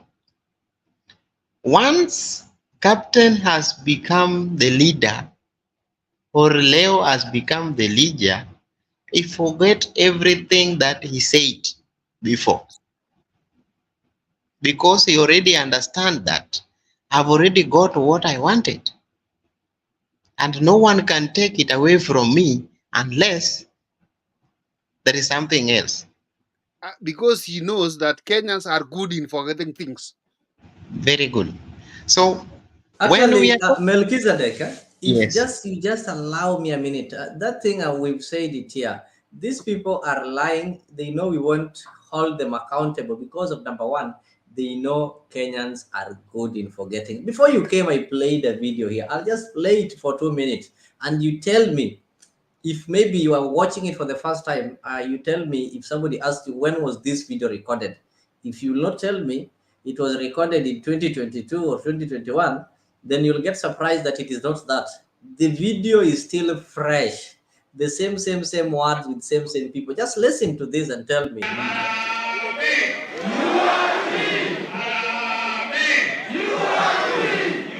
The United Republican Party, URP, formally joined the country's political fray ahead of the forthcoming general election.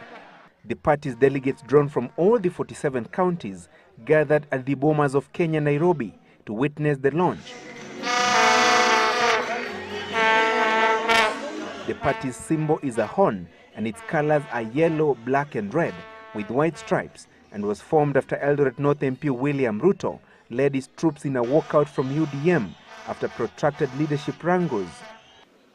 Chama cha United Republican Party ni chama ya wazee, kina mama, vijana. Chama cha warefu na wafupi.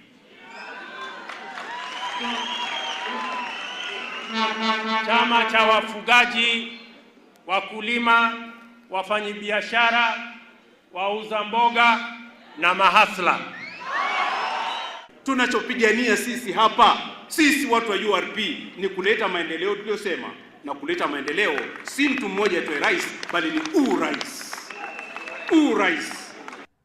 The party in its manifesto stated that it was anchored on 5 key principles, the top principle being strong family values. The smallest block kwa kujenga nchi yetu ya Kenya ni jamii. We are going to be the leaders who are going to give promises to our people, promises that will be achieved. I'll stop there. Promises that will be achieved. Hustlers, wauza mboga. So, when we had this thing called hustler movement, when we had somebody talking of Mama Mboga, I know somebody thought that it was a new term, something that maybe it was afterthought. They say, oh, finally, we have William Ruto who think of hustlers. That was 2013. 10 years later, somebody came up with the same phrase, same words, and the same person, but people thought it was new. That, oh, for the first time, kumbe, you want to tell me 2013, and they took government in 2013 to 2022. Hii maneno ya hustler alikuwa amesahau na maneno ya mama mboga alikuwa ameisahau. So we forget easily. Melkiza, they continue.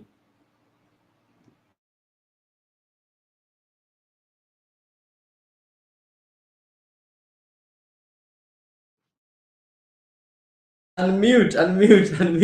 Oh, good. Sorry. Captain, there is a day we fight somewhere. When you remember me in Metembe, when I was telling the people, you are telling people that let Ruto work, and I told you that can you count for me some 3 things that Ruto has done after 1 year? Then I think you ran away. Anyway, that one was the past. Now we are in the government, neither we are in the position, but we don't care. We're still waiting for another scandal to come. We are celebrating corruption. And that's what we are in Kenya. Everything that is taking place, even you yourself, even me myself, we are corrupt. You have to know that. Because no one is safe. Once you are not corrupt, then you can stop what is taking place. But when you are among the corrupt people, you will never do something because you understand that hata wewe utashikwa kwa wale ambayo waizi wanashikwa. So it's something that we need, just we Kenyan or wananchi tufikirie kwamba what we are entertaining, it's not the right thing that we are supposed to do for us to make Kenya to be good. I'm working in a country whereby we are being led by Sheikh. And it's a very small country, but it's developed than Kenya, maybe 100 times. Why am I saying this? Because if you see how these people, they build their roads, how these people, they bring the investors, how you see these people are building their hotels and everything, you will say these people, they know the value of the country where they're living. But us, you will find that someone is saying that now I want to sell KICC for us to get investors. You should ask yourself about this.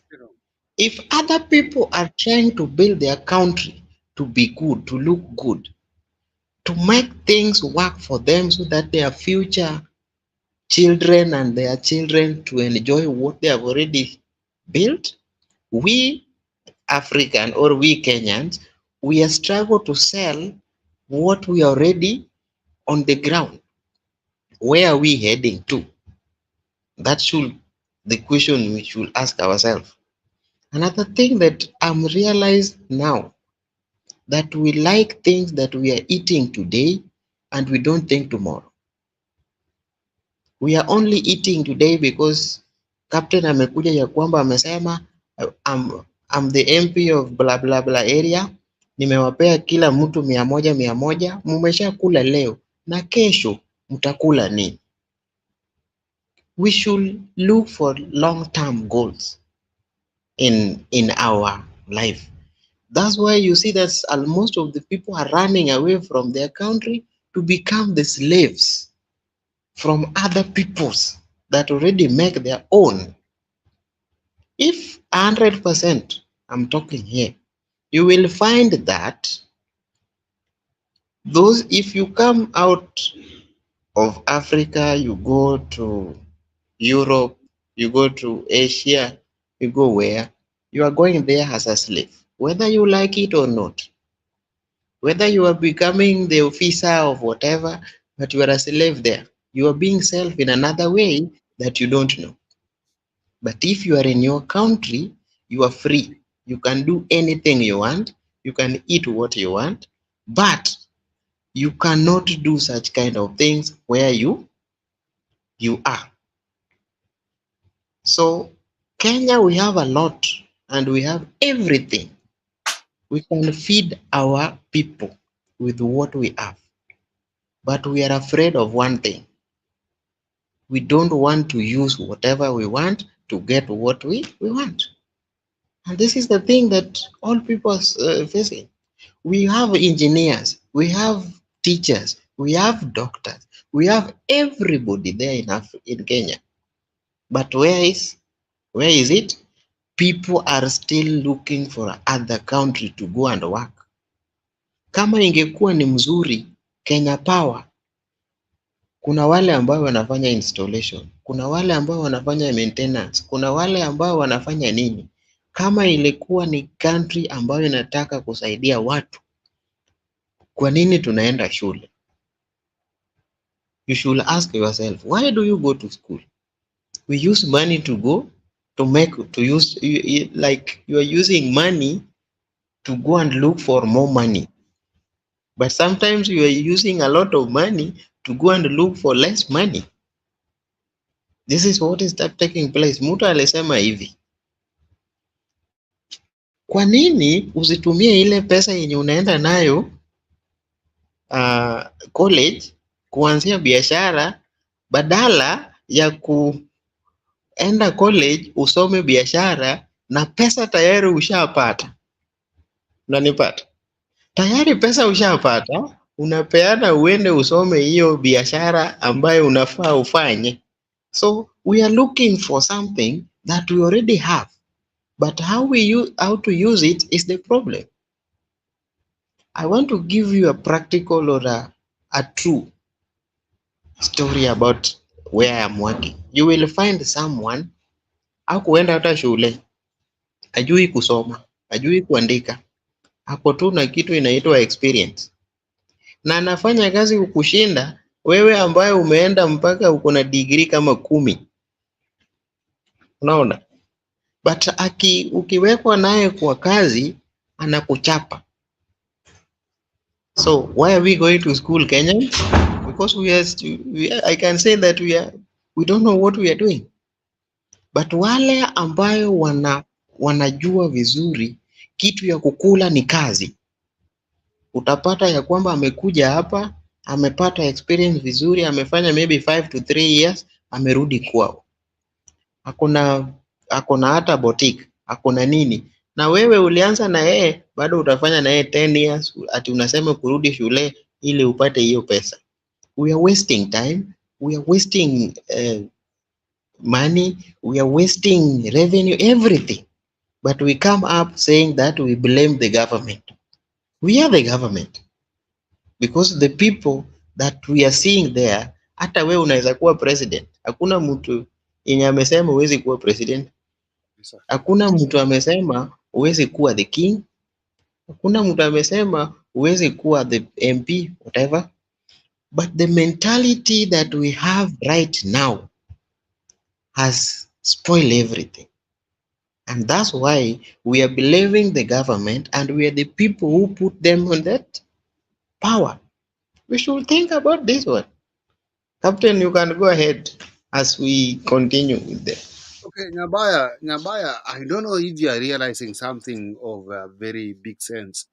because when we are talking with Melchizedek Odhiambo and you here, Leo Nyabaya, as our host here, are you seeing my microphone is on mute? It's just no one has muted it. Yeah. We are discussing things as gentlemen that they understand what they are talking about. Remember when we were in Mutembe TV, until even the host can come in to mute your mic, the other one to talk. You see, because now we are reasonable people. We are sailing on the same boat. We are discussing what is important to our people. You see, Actually, that is true. we don't have to That come is here to true. fight. We are not in a campaign mood. You see, we want Mwingine to have a ameanza country. kuchokoza hapo. Yes. Shubin anakuchokoza hapo, anasema Wachana ile demu Shubin inakaa is even kama is better. The other day you left the studio the other day that there is somebody by the name Kip. I don't know what's wrong with him. I don't know. Maybe because he's from my home place. He talk all the nonsense, but I don't care. No problem. I just have a We are here. question, Keep, Oh, Captain, on no, this. Captain, no, keep Captain. Okay, I just have a question. In Yes, sir. Swahili, Yes, lazima sir. niulize. I've Yes, sir. heard the question people have talked, and the question that I'm asking, Yes. because I also saw it somewhere in a newspaper.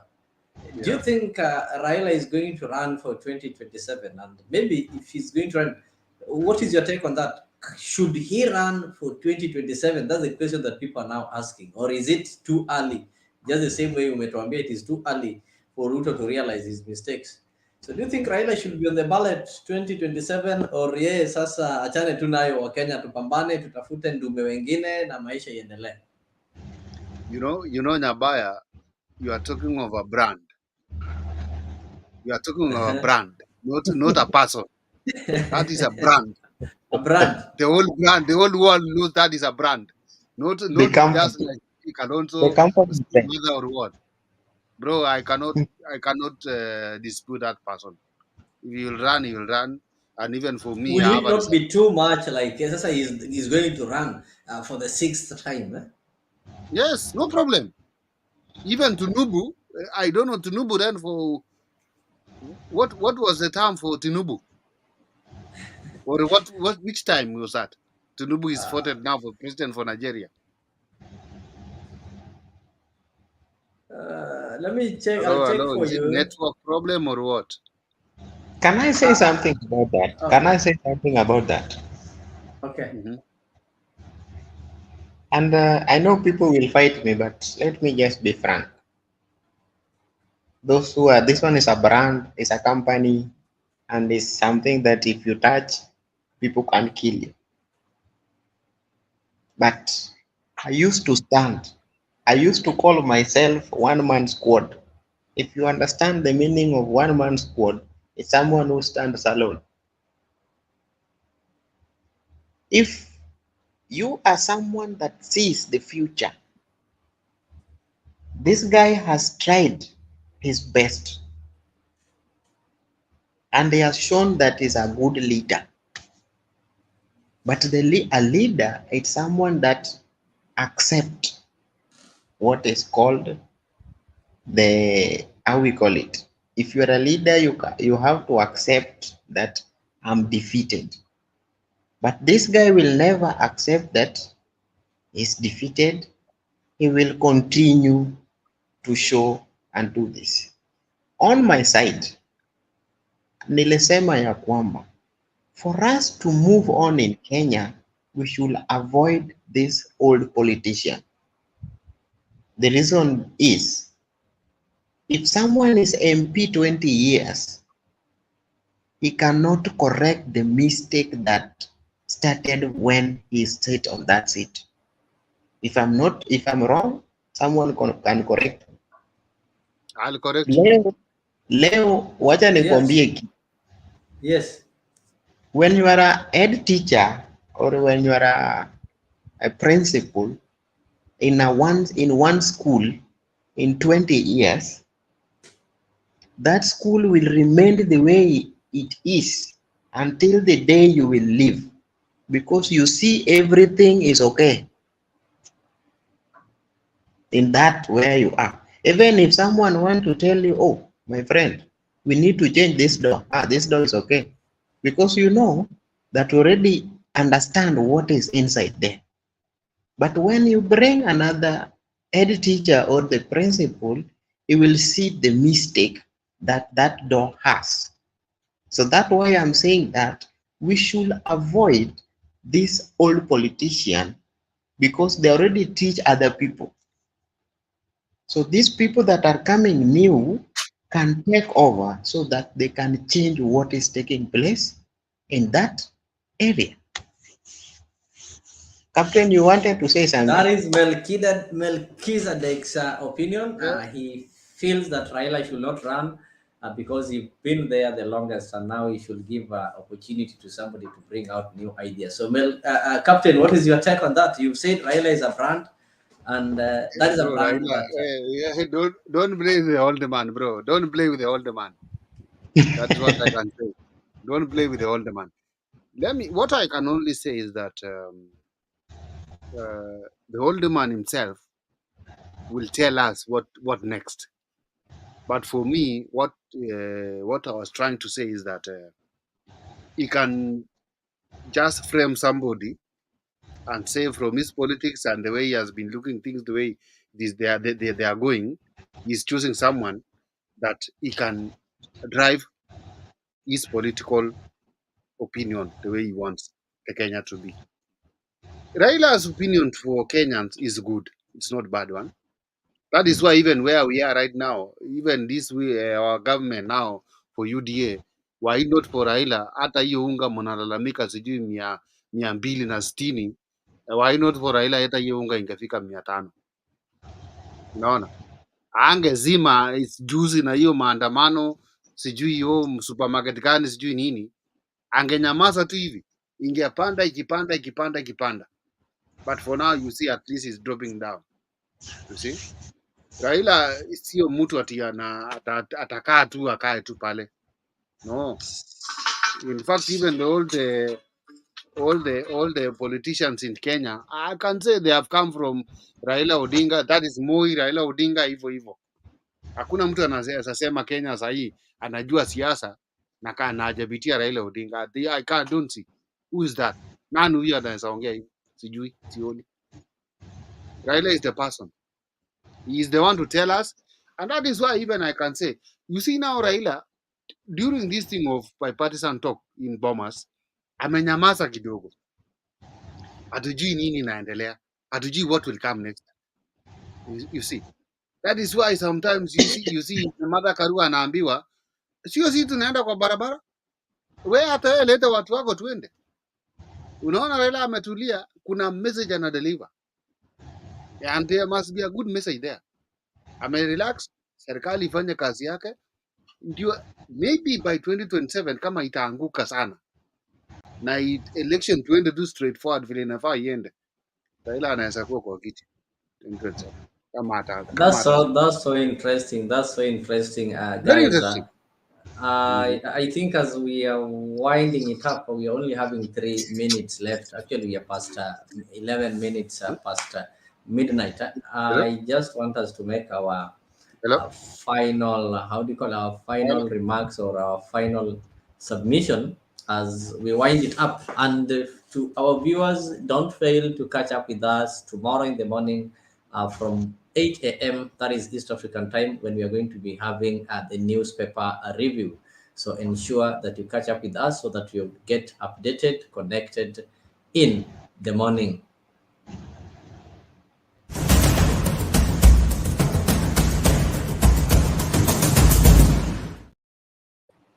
So Melchizedek, wacha nianze na wewe, maneno yako ya mwisho. Actually, we've really seen today, we just wanted to see how the country is suffering because of incompetence. And of course, we've seen how incompetent CS Davis Chirchir is. And despite the fact that he's incompetent, the president has not done anything. He's not been interdicted. They've not even summoned him. They've not even held him accountable ili atuambie shida iko wapi, Umejua, in that case angekuwa ameshaambiwa bwana, kazi umeshindwa, weka kando kama uwezi ukaendelea na kazi. Not once, not twice, and it has now become a routine, na watu wameshazoea na hafanyiwi kitu. So what is your final remarks as far as hii mambo ya stima na incompetent CS is concerned? Okay, my final remark, I can say that let us not wait for other people or someone to tell us what to do.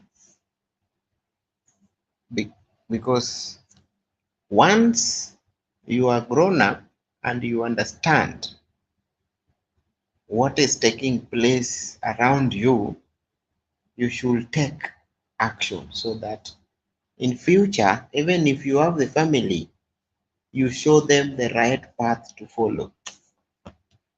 In terms of, when I'm talking about this guy called Chirchir, the position that he has or the position that he is in is not fitted. Ana hiyo experience ya kutosha, so is there to eat money with his boss because they are really close, so they cannot do anything unless something has to be done. So need to united. Let us not be like kuna Wajaluo, kuna Kikuyu, kuna nini. Let us be united and do one thing together so that when these people are seeing that we are serious about what is taking place, they will change their mind. But if sisi pia tumeregea, tutapata ya kwamba vile captain amesema, kama Raila angesimama sahi unga ingekuwa hata 600 ama 500. The same thing will happen to this maneno ya KPLC. Utapata ya kwamba token sasa badala ya kununua token ya 100 utanunua token ya 600 ama ya 500.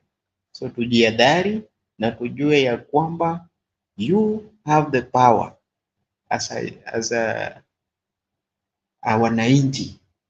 You can remove and you can put. That's the only thing that I can say as per now. Thank you. I can see somebody is joining.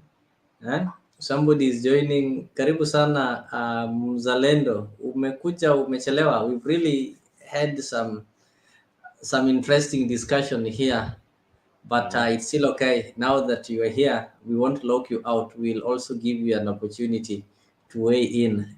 Being a Kenya Mzalendo, I think Mzalendo mean patriotism or patriotic, if I'm not wrong, you'll correct me. So being a patriotic Kenya, you must also have something that you can say about the country. We were really looking at how the country is falling, and it is tied to incompetence, something that can be avoided. And we've looked at how intentionally we can say that this incompetence is just intentional, because we are having the same players and the same mistakes that were interdicted before, and the same people are given the same responsibility. Then we expect different results. So if that is not insanity, then I don't know what Kenyans should maybe say about it. So karibu sana, Afriq Live Talk. This is the place where we are able to discuss what is taking place in the political environment. We are also able to discuss matters of economy, social life, and in general, we are connecting Africans from wherever they are through this channel of ours, Afriq TV. So karibu sana, and you can give us maybe your remarks or your thought on the incompetency and leadership, or how it affects the service delivery within a country. Thank you. Leo, can you hear me? I think I'm frozen on the screen. No, I can hear you loud and clear. Thank you, Leo. Thank you for inviting me once again, Captain Barigani and Odhiambo. Let me just stick to Odhiambo. That word is. But that's a powerful name that you can't tell me. You can be able to spell Mississippi's and all those kind of names, and you fail to spell Melchizedek. It's a name Then derived you need to in the consult Bible. your Sunday school teacher. Let us stick to the African. I don't want to miss on some of the letters. There are too many. So, Odhiambo, thanks so much. Nice to see you once again. It's been a while since you participated in the debate. Leo, Ruto's government, apart from just like any other government, it has got its own teething problems, and the teething problems is caused by his selection of CS cabinet secretaries. These ministers are really letting him down, and the PSs. So Karibu sana bwana chairman. asante sana captain. So when you see Ruto failing, his government failing on delivery, or his government failing on some of the sectors like the energy sector, it is because of the people he selected to do that particular job. Energy is one of the major drivers of the economy, and Ruto ought to have thought it very, very wise. I think Bwana Chirchir has been there for a while now. He has not made any major impact in that sector. Not that he's not educated; he's well educated and well versed on in other areas. Perhaps the energy sector needed somebody who is more competent to run it. So Ruto rewarding his cronies and his loyal supporters is what is now eating him up. So he needs to think very, very fast, do a cabinet reshuffle, which I think is looming. A cabinet reshuffle is a must in the Kenyan government. This will be done ASAP, because his advisors will advise him, because on his popularity, he's failing on his popularity, he's failing on his pledges. We have seen the president articulate some of the issues that should have been articulated by his ministers. We have seen him complain in public that in some of these dockets he's much aware of what is happening than his minister for lands. So these are some of the issues that the president needs to tackle. If he realizes that he's got one of his selection that is not doing a good job, please let him or her go to a simpler docket that they can manage. Or all the same, if they are not doing a good job, get rid of them. Get rid of them. This will increase your popularity, Mr. President. And maybe, and again, as you say that, Mr. Mzalendo, you're saying that he needs to get rid of them. So are you trying to say that the president is so weak or slow to act? We saw the former president getting rid of such kind of things and sorting it immediately. For example, we saw Anne Waiguru being allocated some lighter duties. When we had Amina Mohammed being charged with the Ministry of Education, and she could not articulate the government policies when they wanted to introduce the CBC. The next day, what happened? She was transferred to the Ministry of Sports, which was believed to be more lighter compared to the education docket. We saw the current CS that is in question, Chirchir, Kosgei, and Kazungu Kambi are being told to step aside. So can we conclude that the president is slow in action, or the president is listening but is not concerned? I think the president is not just the president of the Republic of Kenya, he's the president of each and every one of us. So, and he has got advisors that advise him. So the presidency is surrounded by so many people who advise him. When you saw Kina Amina Ahmed being removed from their docket and being taken to sports, that is just transferring the cancer that was in the Ministry of Foreign Affairs to sport. It is not a solution. It is not a solution to transfer incompetency. the whole idea is to have service delivery in all the sectors that is run by the government. Perhaps what we needed to have seen most is that people in the private sector coming in to run government. So we need to see a lot of people who have been successful in the private sector. People like Martin Oduor, the KCB, the former KCB boss. We need to see those people coming to run the country effectively. There are people out there who are professional. They are not political. So Chirchir is very, very political. He cannot run. Yes, but Captain, I can see before your hand is chopped off. Okay. TV through. I know your name anyway. No problem. You are just call saying the me person. Mzalendo. I know. Let me not say.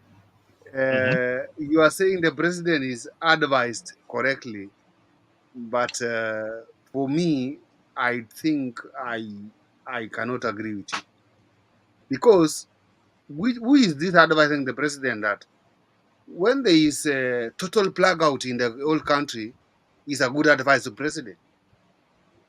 Yeah? Is that really? And when there is Can a I? total blackout and the Can president doesn't want yes? to sack the minister in charge of energy, is that a good advice? Surely, I think where are you taking Kenyans? I think this is not. Go back to your history and reflect effectively.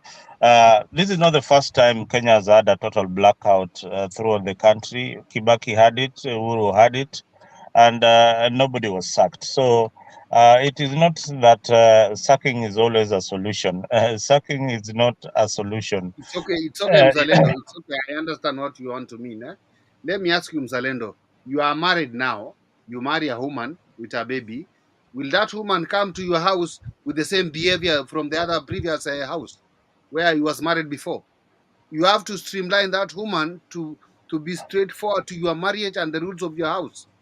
So William you, Ruto should be straightforward and be straightforward to govern the country the way you want or the way he wants, not coming to uh, tell us that this and that because of the previous government that they have been blackout before. you, What do you mean, Salendo, when you say that? Captain, you've got very funny analysis. That It's not funny. It's not when you funny. marry, for I'm trying to example, give you an you just example. I'm trying to give you an example. yes. An example you gave is that when you marry a woman, you streamline her to follow your rules. You Yes, streamline her.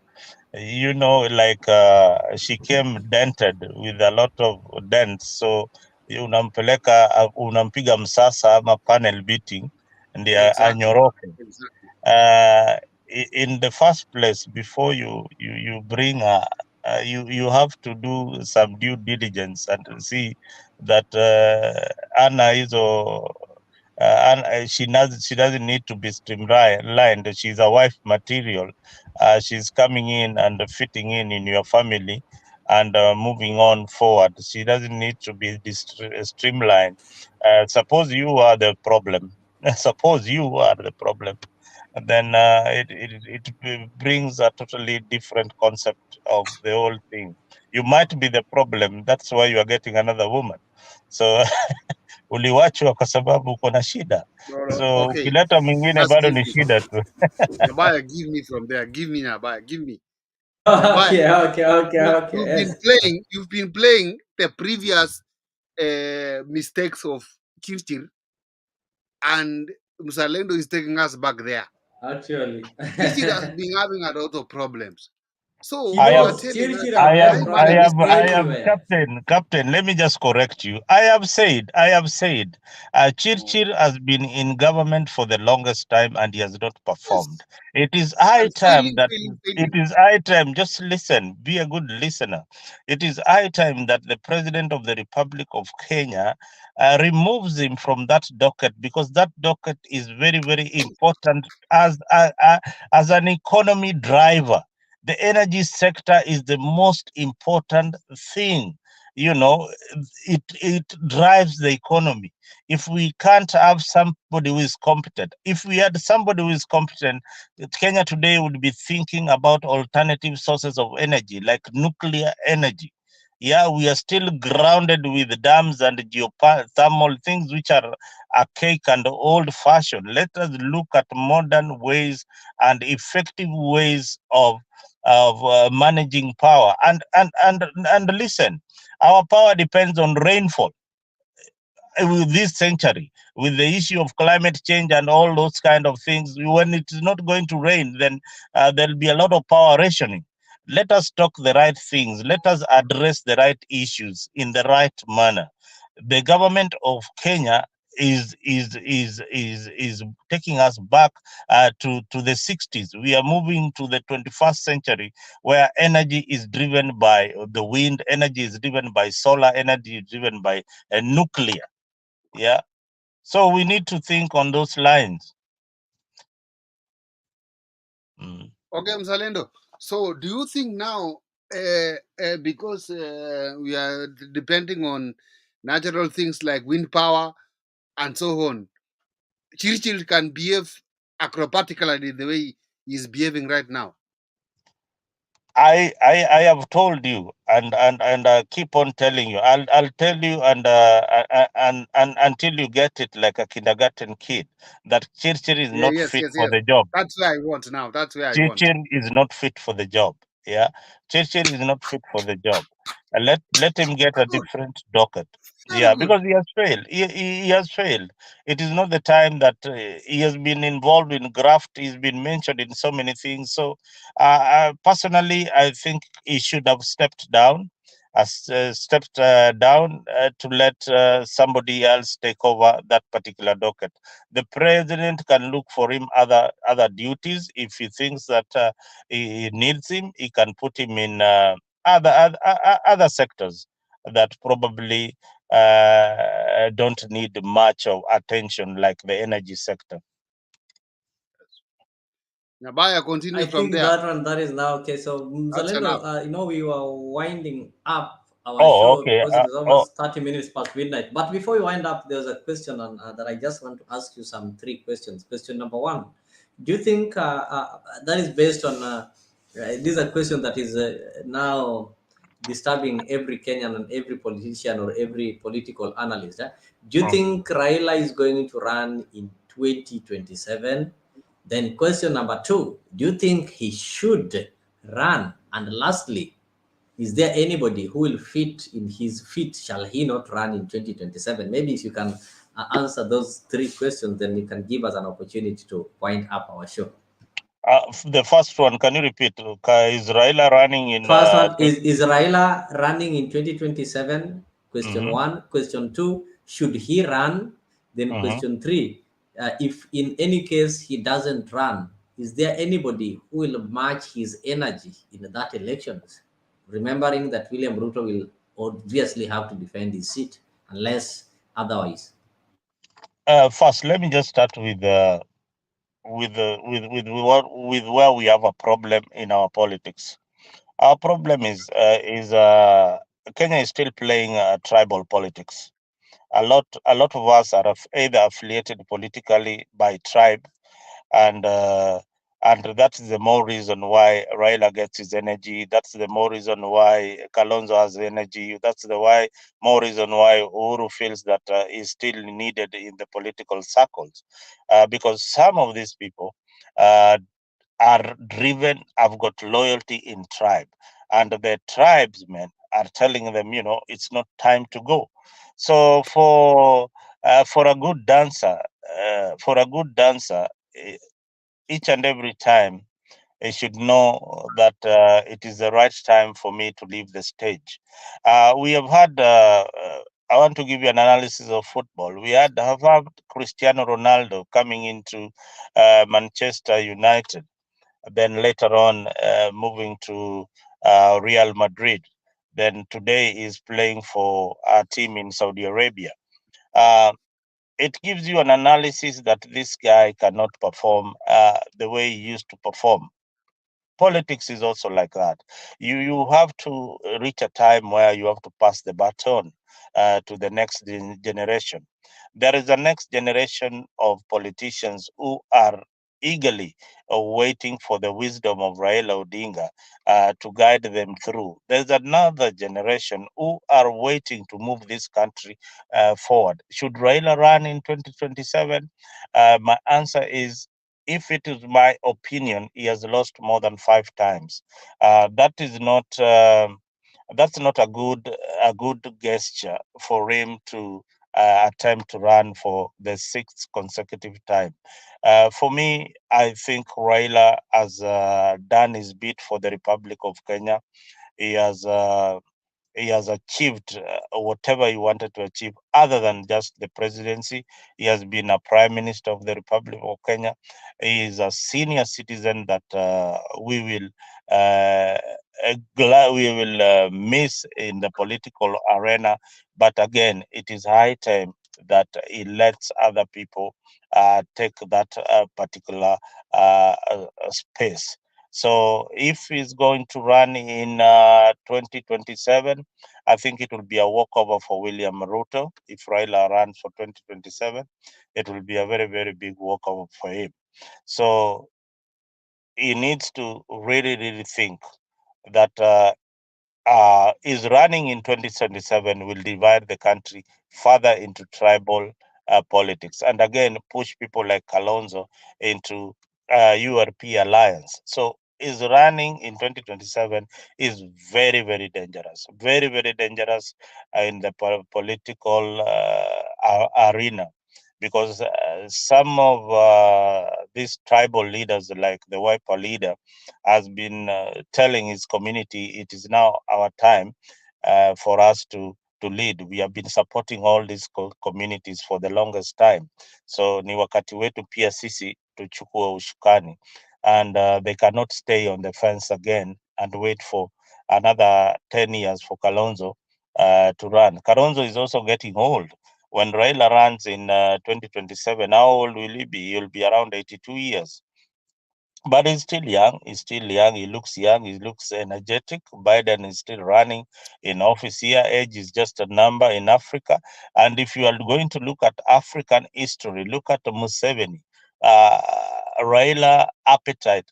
Politics, if you've been a politician like myself and everybody else, politics is like gambling. It is so addictive. You cannot get that away from him. It is in him. He wants it. He wants to be in that ballot paper. He loves it. He loves being on the dais. So there is something that you cannot take away from Raila Odinga. As much as you want to tell him to not to be on the stage, then there is his instincts are telling him that this is my time to take the mantle.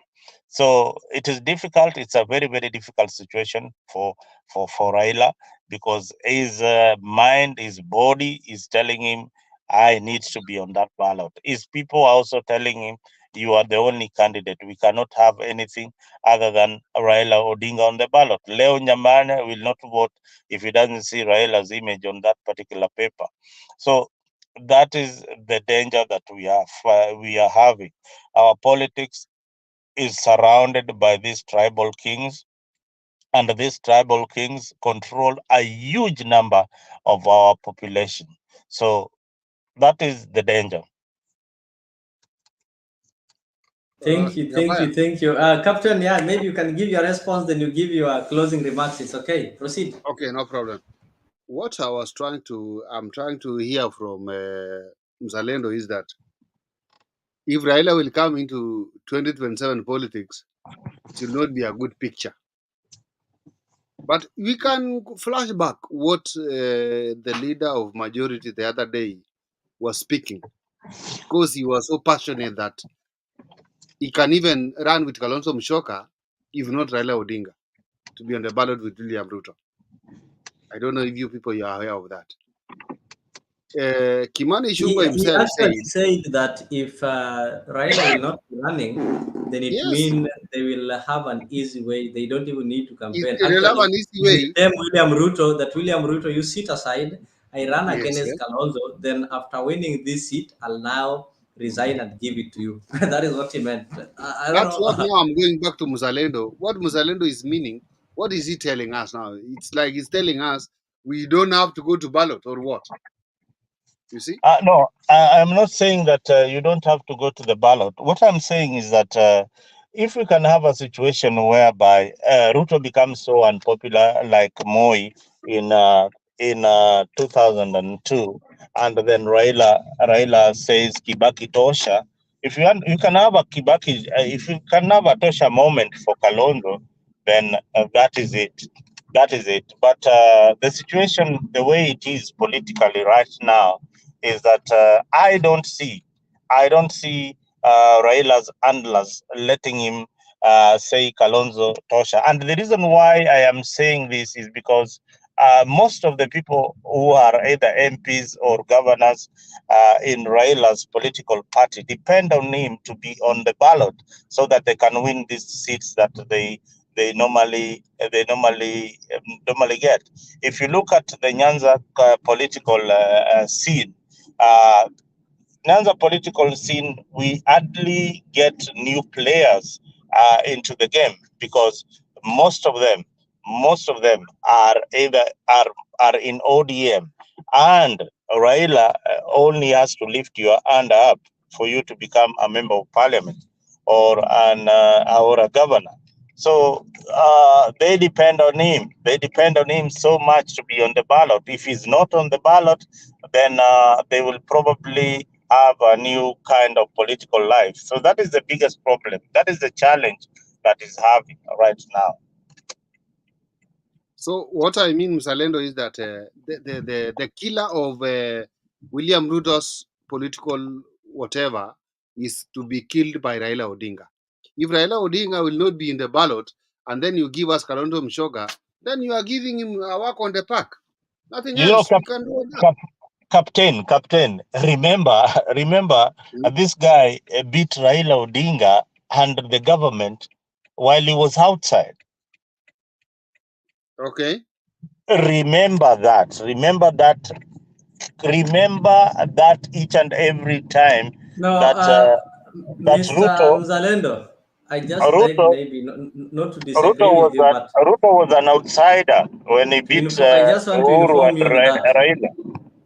I just want to inform you on that. I don't think it's expected of you to say that Ruto was an outsider. You know, that's something you know very well. Ruto wasn't an outsider. I know what you want to imply, but Ruto was an outsider all the same.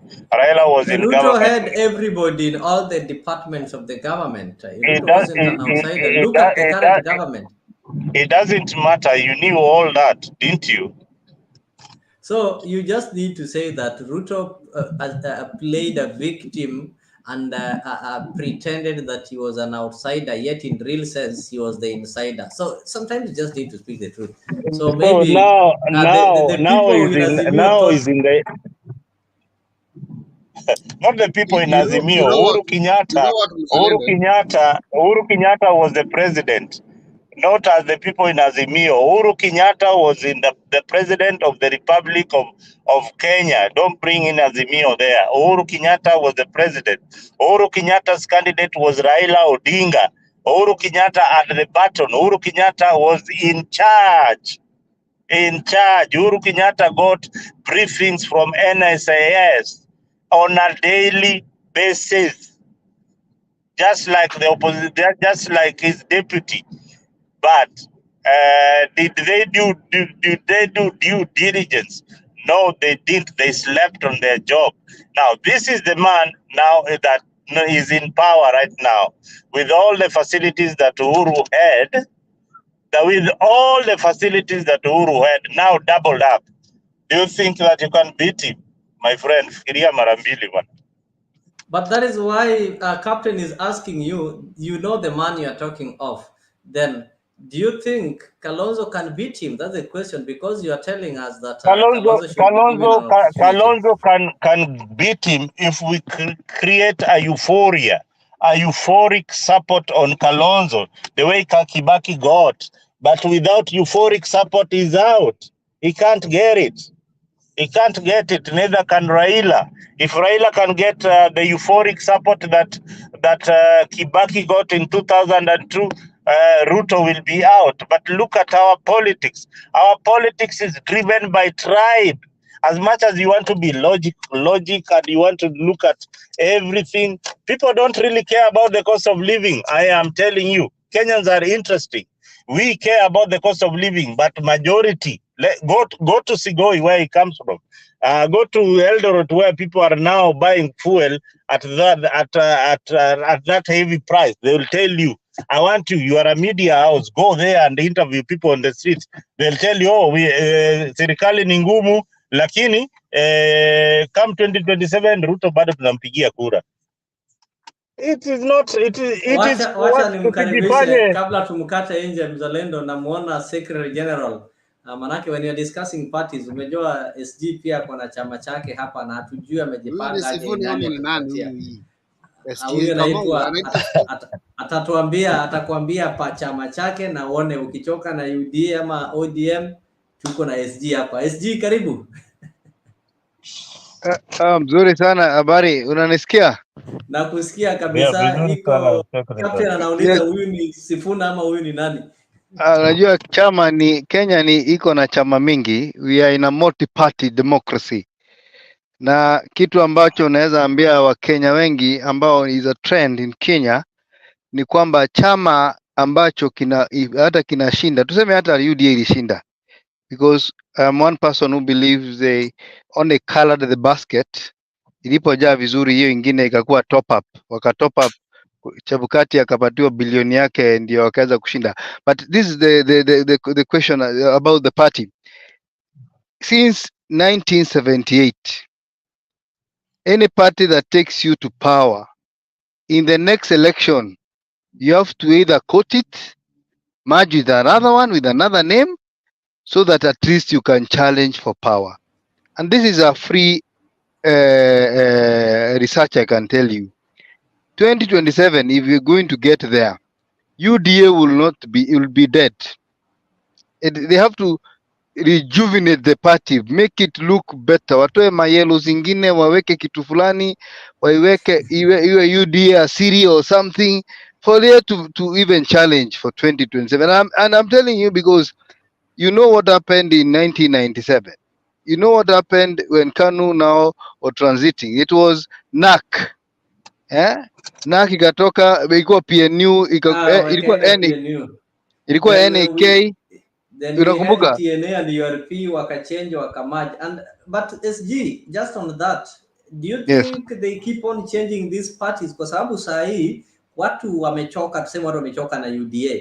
Kuna ile isi kuja na UDA 2027, people are likely not to vote you because mtu atakuwa anasikia hiyo UDA na anaona amechoka nayo. Do you think this is the reason sasa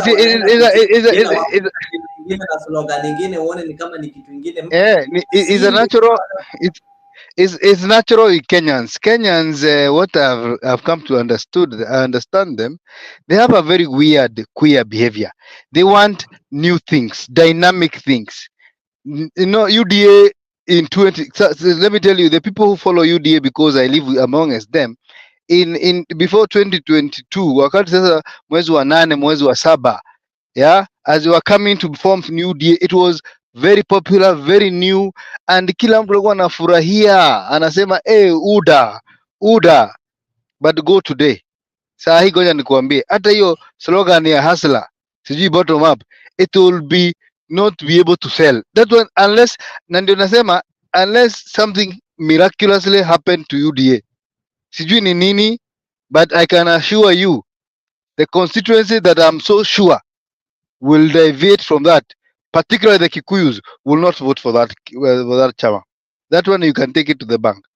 And therefore, even Azimio, they have to come with something else on their part. Lazima iwe kitu ambayo ni unique, kwa sababu hata unajua ilikuwa CORD, ikakuwa NASA, ikakuwa Azimio.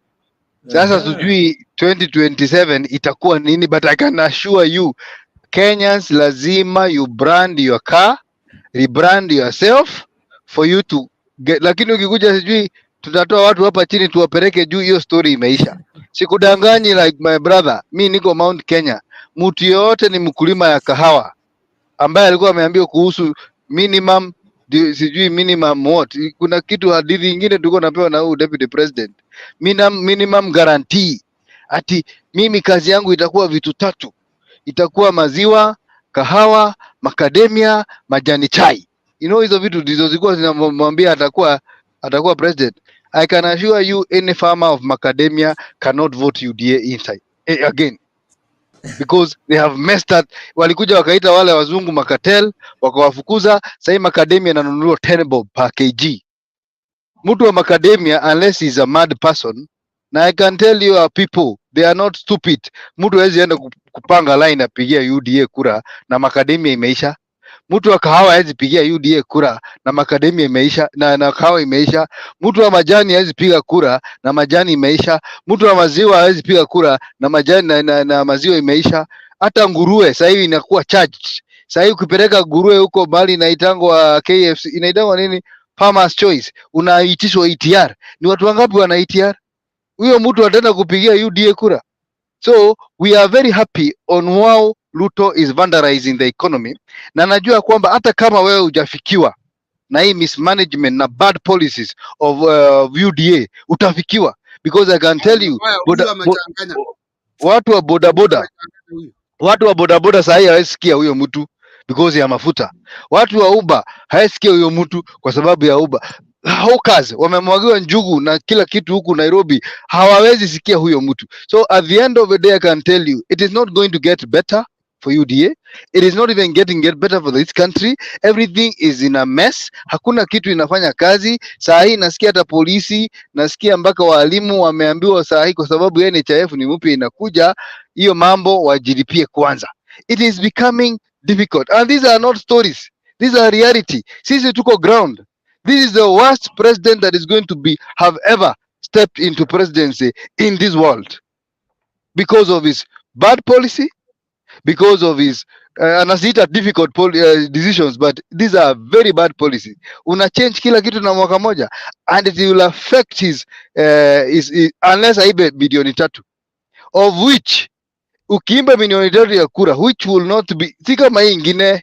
Hii ingine it could have been easy because uko na kura ya 2 constituency ambao ni populous area. Uko na Mount Kenya na uko na Rift Valley, so kutop up ilikuwa rahisi. But I can tell you, if he tries to steal more than 3 million votes 2027, bro, ile kitu mliona 207 was a birthday party. That was a birthday party. Hii sasa ndio itakuwa Christmas.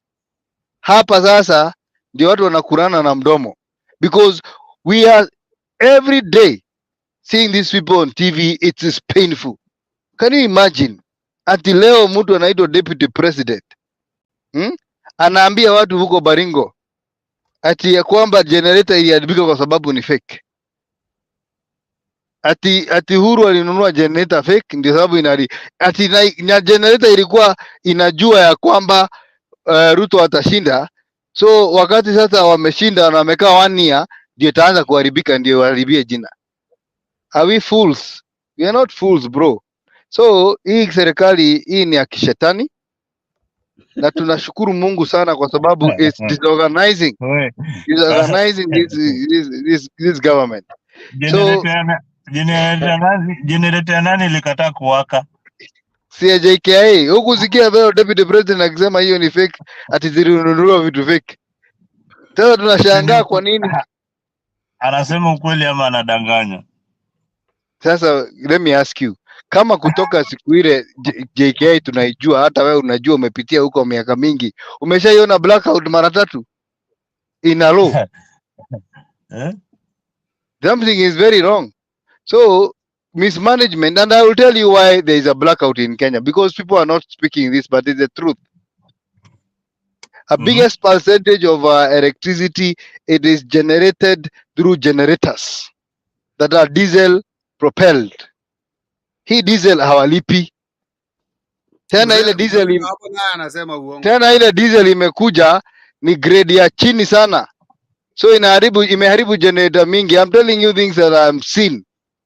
So at the end of the day, hii mambo inakuja ikiripuka. Let me tell you, things don't just happen. They happen because there is a symptom. Let me tell you today, Leo, and I can see Jake he has come. Karibu sana. If you have a headache, sometimes it's not good to just take painkillers. Ask yourself, where is the problem coming from? Maybe ulienda Karumaindo pale inaitangwa Sabina Joy, ukasema mimi siwezi kula sweet na makaratasi, ukagusa, alafu baadaye ukapata infection ambayo sasa infection ikauma wewe kichwa, nao ndio sign ya kuonesha ya kwamba wewe yuko problem. Kwa hivyo hii generator kupotea na hii mastima kupotea ni symptoms za corruption. Ile ufisadi imejaa KPLC, kuna nuka. Saa hii hata ile mambo ya last mile imeisha. Saa hii hata kuna mwingine alikuwa anatuambia jana, kwa nini ukitaka kwenda kuchukua new meters you pay 100,000 because the corruption that has been brought. And I thank God ati huyu mtu alishinda, because I thank God that Ruto won. Why? Because kuna vijana wengi ambao walizaliwa 1990s. Tulikuwa tunawaambia Moi alikuwa mtu mbaya sana. That Moi was a very dangerous person. Kila kitu ulikuwa unalipia, mpaka driving license, mpaka ID, mpaka unaongana ndio upate passport. Wanasema wapi nini? Saa hiyo vitu yote imerudi bro. Imerudishwa by force by fire. Leo wametoa kesi ya Rotich na hata judge amestuka sana, kwa sababu walikuwa kwanza wameambia huyo magistrate kwa hiyo kesi, lakini judge amesema hivi, and I will quote, this is a well choreographed acquittal. Imetengenezwa kutoka State House, ikapigwa simu Faruk Kibet akaita Gitumbi, wakapiga simu wakaintimidate, wakaambia watu wa prosecution hivi ndivyo mambo itakuwa.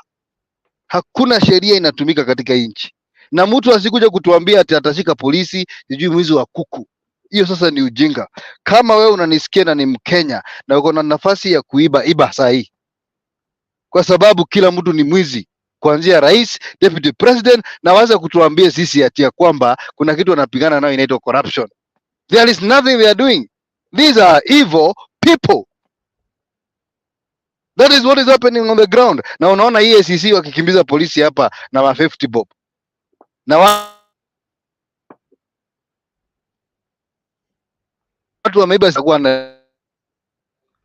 This is the kind of corruption we are seeing in this country, and we are not going, it's not going to get better.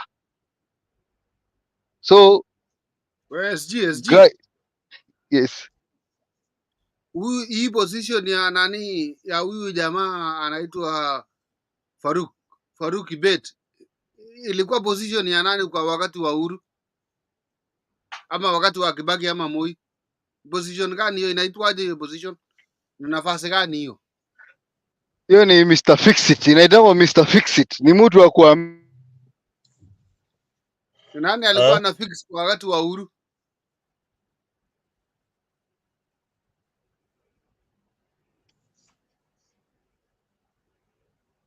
Is it my network or what? I don't know. We can hear you just fine. SG, are you still there with us? It's my network or SG network? I think the network SG imefanya ile kitu. But that's the question you are asking. Uko unauliza swali gani? Mimi nauliza kuna mtu sana kwa ako very powerful sana kwa hii serikali ya UDA. Anaitwa Faruk Kibet. Na nikiangalia kwa ile biography ya serikali sioni position yake ni gani. Hata kwa serikali za Kibaki, Uhuru, Moi, nani sijui hiyo position ni gani kwa hiyo serikali zote. Mzalendo unajua ako na miwani, anaangalia mbele zaidi kutuliko. Atatuambia hiyo ni sababu position gani. You know, unauliza juu ya mtu anaitwa Faruk Kibet. I have never met him in person. mimi namsomaga tu kwa maforum kama hizi ama kwa magazeti that is a very close ally to the president. President ni binadamu kama wewe, kama captain, uko na rafiki yako, who is your best friend? Wewe Mzalendo mwenyewe ndio rafiki yangu. Wacha nikwambie, niulize Mzalendo. Mimi ni rafiki yako hapa kwa media. Swali kidogo. Lakini who is supposed to be close to president if not deputy president as we talk? Now you see, what do you mean? You see, hiyo muuliza sasa in I don't know how to answer that because the person who is supposed to be closest to the president is the wife and not you are talking of love. I'm talking of when it comes to leadership and all whatever. Kwa sababu umeona Faruk Kibet ikifika national government performance and like not performance like functions and all whatever, Faruk Kibet ako mbele sana. Tunajiuliza huyu jamani nani? Sijaona Faruk Kibet akifanya any government appointment. Sijamuona akibeba Biblia akiswear to the constitution of Kenya or allegiance or that swearing. That is what I'm asking you. Why is so powerful na hajabeba hiyo Biblia? I think you have this imaginary power that umempatia. Mimi, I don't know Faruk Kibet. He has got not powers. He has no powers in the Constitution of the Republic of Kenya. He's just a private citizen doing his own things, and he knows the president. He's maybe a business associate. They've been with him in the political circle. They are friends. That is the much I know, that they were close na yeye na ni marafiki. Sasa marafiki, kama ni marafiki, sisi hatuwezi ingilia hapo sana urafiki hao. Walitoana wapi naye? Hiyo sasa wewe captain ndio unaweza tuambia walitoana na yeye wapi. Na hiyo urafiki yake na bwana Ruto imefanya bei ya umeme ikaenda juu, ama imefanya bei ya unga imeenda juu, ama ni nini? What are you trying to bring? You know, Mzalendo, you are trying to take us, I don't know to where, I don't know. Let me not say that. Let me ask you, Mzalendo. Swali ni langu ndio. Sikiza swali yangu ndio. Hii position Faruk Kibet ako. Tunarudi kwa rais mstaafu Uhuru Kenyatta. Hiyo position Faruk Kibet ako nani alikuwa? Alafu turudi Kibaki, turudi Moi, turudi Kenyatta na nani alikuwa hiyo? Hii kwa Uhuru Murathe alikuwa na cheo gani serikali? Murathe Murathe was the chairman of Jubilee. Sieti serikali. Murathe was the chairman of Jubilee. Yes. Murathe alikuwa na cheo gani kwa serikali? He was the chairman of Jubilee, the chairman of the ruling party. Yes. He was the chairman of the Jubilee party. So he was the chairman of Jubilee party. Alafu rudi nyuma bado. Kabla kuwa chairman wa Jubilee party alikuwa ni nani?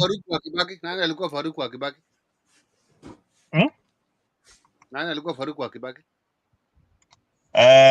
Kwa Kibaki's government there was this guy called Hakuna usigesi hakuna nini? No, mimi nakwambia sigesi kwa sababu nilikuwa hapo. Sigesi ile ndakwambia ni ukweli, sitakwambia guesswork. Ni jina yake tu ndio nimesahau. I will not guess. I'll tell you the person who was very very close to Kibaki and the person who he relied on so much. Jina ndio imenipotelea and he died, by the way. He died. Why Faruk is becoming more powerful even than the deputy president? Why? Why Faruk is becoming more powerful than the... Sasa I don't know which gauge unatumia. Unatumia gauge gani unipatie hii tujue? Yani ulitumia gauge gani? Things, my brother. Which gauge are you using? Which gauge are you using? Do you know even Kenyans who are listening to some of us here, they cannot ask you, but they feel wanting to ask you that. Faruki bait hauwezi I fikia think Uhuru, hauwezi fikia president. I think keep Farouk is a private citizen, and I don't wish to discuss him on this particular Okay. forum. He has got nothing to do with our politics. Okay, He has got Jakes, nothing to do with control our the politics. He has control got his the show life to now. run. Jakes can Let control the us show. discuss on issues that we know. Vitu zile Okay. hatujui, wachana nazo. Hizo Okay, okay. hazitusaidii. Yeah. Okay. Bwana Leo, where have we reached? I need to be oriented. No, actually, we just looked at some points of incompetency, and we've really seen how this man called Chirchir, Davis Chirchir, is failing the country. So if we looked at how he's failing the country, we found that he's somebody who's been incompetent historically. All the positions he's held, he was there in the ministry, he was the commissioner at the interim independent electoral commission, scandal ya chicken gate ikamkula huko. He was the CS energy and petroleum, corruption ikamkula hapo akatolewa. After year, when this guy called Osinde, the chief of staff in the office of the deputy president, died mysteriously, he was made the chief of staff in March 2022. He was also mentioned in the 2022 presidential elections as among the people who interfered with the IEBC servers. Then from that is when he was now brought back to this docket. So we are seeing he's been incompetent. He's been trailing negatively, and despite that, bado amepewa kazi. So the question we are asking, could it be that kuna mkono wake in giving, making William Ruto the president that makes him feel so powerful and so secure job-wise that he cannot be fired, he cannot be reprimanded. So that is where we are. At least we've had some constructive discussion. I think we are now 10 minutes to 3 hours. It's been some great time looking at that and looking at how incompetency can cost the country. So maybe you can pick it from there. Maybe you can pick it from there, and we can also have to look at some other things that are hitting the headline. I'm told bei ya mafuta pia imepunguzwa leo na like 5 shillings, though I know ukiona umeipunguza hivyo wana plan kuiongeza at the right time. So you can pick it from there. But what do you think would inform it kuiongeza yet the world prices zinashuka? Yeah, actually, that is where I want you to pick it from there, and you can maybe get some views. Okay. Now that's why nimeanza na wewe. I want to have your view. Why? Why? I'm there. I'm following. I'll get to respond later, because Okay. if you look at the price is reducing. Obviously, you've said it. The global price of fuel has really reduced. So it's just that the government was trying to make more money. We know very well. The country is not that the country is that broke, but you've been told some of the conditions. The country is being controlled by some foreign powers, and these foreign powers will always give you conditions. You have to meet this, you have to meet this. They think about themselves. They think about their loans, not that we are going to default. The only country that is having loans. Even these greater economies are also having loans, and they owe World Bank, they owe IMF. But these guys are now treating us as their juniors, and they're giving us conditions simply because we have a president who is a puppet, a president who is not strong enough to tell them the no.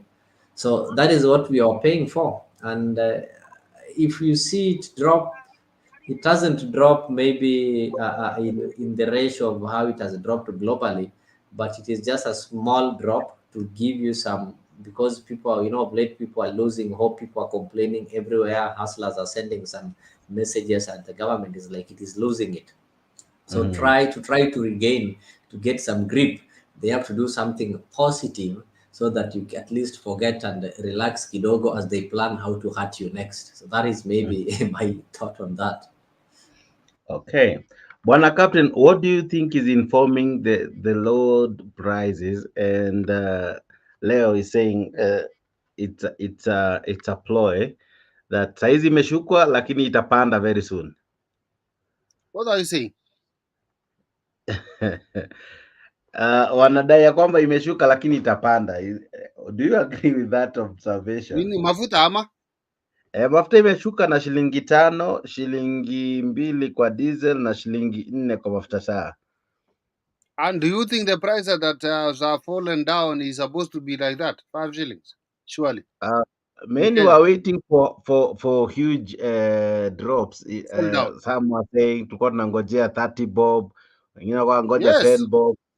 But now to our surprise mimi nilikuwa nangoja 50 kwanza. Nilikuwa nangoja 50.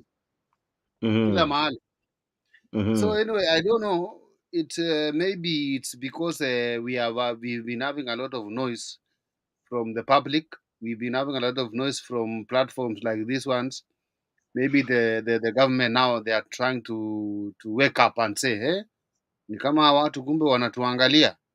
That's why they are trying to reduce that 5 shillings just to ignite our minds that the government is working. But in this sense, I don't see, for me, I don't see if there's any work. Now, when you look at when ukiangalia jinsi tunaendelea, unaona kama tunaenda mbele ama tuna mark time? Mark time. Tunapiga hatua moja mbele, tunaenda nyuma. Okay. Yeah. Okay. Now to the final story, because I think Rani was summarizing, and I'll get to have you guys give me your reaction to this. Rotich has been acquitted. Yeah, kesi ya Roll na Kimwarel imeisha. Of course, we'll be delving into that later on, maybe in the course of our shows. Rotich, kesi ya Kimwarel na Kimwarel imeisha tu hivyo, you know. Gava, or rather the courts zime declare prosecutor haku present enough proof. There was not burden of proof. Hakukuwa na enough he didn't do his duties correctly to the level that the courts felt hii kesi tuacha tu ya quit. Or rather kumekuwa na interference from somewhere mpaka inabidi tu hii kesi iishe. Yeah, we saw Rotich akicelebrate nje ya koti, among many other things. What do you think? I think, Jakes, you are going a lot of stories for nothing. For me, don't go far like, oh, Rotich what, Rotich that. Me, I know this thing has been done because of the second name. Nothing else. Nothing else. I just say that. The second name as has long made as Rotich. the second name is Flani or Flani, you're safe. Yes, that is it. Don't take for people in this platform to waste their time instead of discussing the very good things for our people to discuss But corruption. I wouldn't wish to approved by the profile any government. community. I wouldn't wish to profile anyone. So if it is coming from you, then I'm safe because it's not. It is coming from me, bro, and I approve that one, and I'm sorry to say so, but that is the case. Wait for me next time. You'll hear it, and I'll send you some clips. You'll feel people telling you that this guy has been acquitted just because of the second name, nothing else. So the DPP, and the DCI and all these investigative bodies, they are independent, right? They don't take direction from anyone. Yes. How comes they are unable to fully execute their mandate constitutionally guaranteed to them? Mbona wanashindwa kufanya kazi yao? Okay, when you remember the other day, they told us that they have had enough evidence to arrest the case of Mandago, and now this other guy is now released to be hakuna makosa alifanya. You understand? We are talking of 63 billion. Now, Hizo zimeenda hivyo. Hiyo zimeenda hivyo. Now we have to go to Mandago. We are now leaving this other guy for finance in the previous government. So now we leave him, kesi yake hatuna kesi naye. Tunarudi kwa Mandago. Mandago kesi yake itaisha na watasema hana kesi, tunaletewa tena mwingine. So there is no any competence in this government, bro. Then, do we need these offices? I've been telling you and I've been saying that. My question would be, do we need these offices if they cannot do their mandated duties, or do we need to change the occupants of these offices? because it's as though the occupants of these offices are the ones causing us more harm. The offices could be okay, but the personnel there, you're gonna challenge. The constitution is defining all these things we are talking about. We have no any power. Yes. Lakini hizi ofisi ni independent, hazichukui permission kutoka kwa rais ama parliament. Unaona vile IBC inafanya kazi yake independently. DPP ako very independent, right? Yeye anafaa fuatilia kesi to the very end. Hii kesi imestall for quite some time, only for it to be acquitted just like that. Nothing, hatujui kama hizi pesa zilitumika, hatujui kama ziliporwa, nothing. We are in the dark, yet someone has been employed using taxpayers money to investigate such things na hakuna matokeo. So do we even need the people? Do we need these offices? Or we should, what someone one time said, we should just allow corruption be the norm, because in any case, even if we only punish those small and petty crimes, if umeiba kuku, you will be jailed thoroughly, compared na mwenye ameiba 63 billion. We should now go for the petty crimes. We should allow these big guys just to continue, because now it seems as though we are hopeless, right? What do you think? Okay, Jake, sir, you don't take our people for a very long story. The case is very simple. In Kenya, if you know me and I am holding the biggest office, I'll clear you. You see, whether you are from which tribe, especially from my own people, I cannot say anymore anything anyway. This country is even taking another So shape. your people are failing us. That's what you want me to ask you directly. I'll answer it. I'll answer that. I will answer that. And if that is anything to go by, this is the second time we have your people on the throne, and we have always said during the first tenure we were worse. We say not that even worse. We are here more than worse. So should we just expect the same? We should just shut up and just wait for things to become even worse, because that's the nature of, can I call them your people? Yes. 5 years. Are we even half of it? Are we even half of it?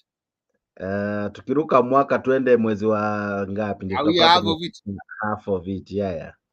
We are almost there. We are almost there. And then we know incumbency in Kenya, the incumbency take the leadership until 2032. Where are we taking Kenyans? Surely. And then you come here to tell us that Kalonzo will be in the ballot, or Raila will not be in the ballot. What are we talking about? We are heading in a wrong direction, my brother. We are not going to the right direction. We have to see where are we failing. Okay. If you tell us now is Kalonzo is to compete with William Ruto, which competition is that? Are we talking about? Kuna mashindano hapo kweli? Now 2027 ni mbali, and our politics zinakuwa na dynamics kibao sana, and a lot will come into play. So by the time tunafika 2027, a lot will have changed, and some things and some dices will have shifted. So let no one sit pretty thinking that they have the win or the loss locked in their arsenal. You know what? Things happen that no one anticipated. It has happened before, and it can happen again to any politician. Losing a seat happens, right? Amos Kemunya has ever lost his seat. Yeah. Jamal Ito Kabogo has ever lost his seat. You can go to the history, and the list will be from here to Timbuktu, that people who once won a seat lost their seat in the same constituency, probably with maybe slightly an increased number of voters, but the same people who once praised you at times become the same people who send you home. I come from a county, for instance, where we have never re-elected a governor. We don't joke when it comes to electing our governors. Mess us kidogo tu, we send you home so fast. It doesn't matter even if mwaka wa mwisho utaperform. Like for instance, the former governor really did a good job in his last 1-2 years in office, but that didn't still convince the electorate. So what am I saying in short?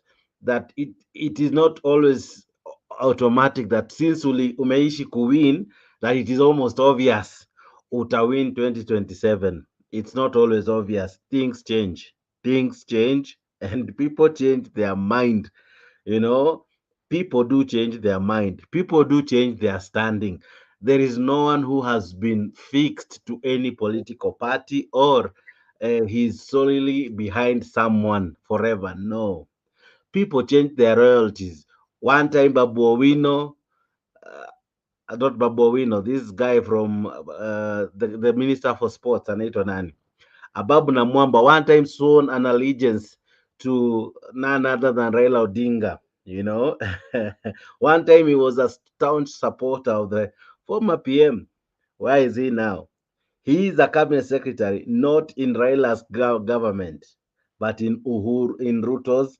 So things change, bwana. Yeah, things change. So today, Mount Kenya might seem as though in support last time. Things might change.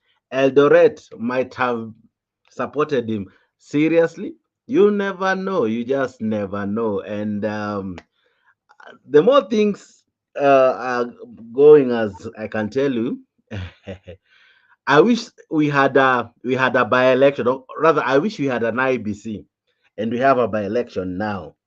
Then you will know what I'm telling you. Of course, there are so many by-elections awaiting, and I But can Jackson, tell you for you know, free, we've been having a there is question here. where the rubber will meet the road. Yes. We've been having a question that Nabayas was having a question. Will Raila be in the ballot 2027?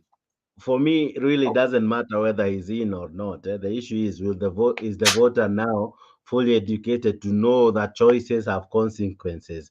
Is the voter really educated to know that once you make a decision, once you make your bed, you lie on it?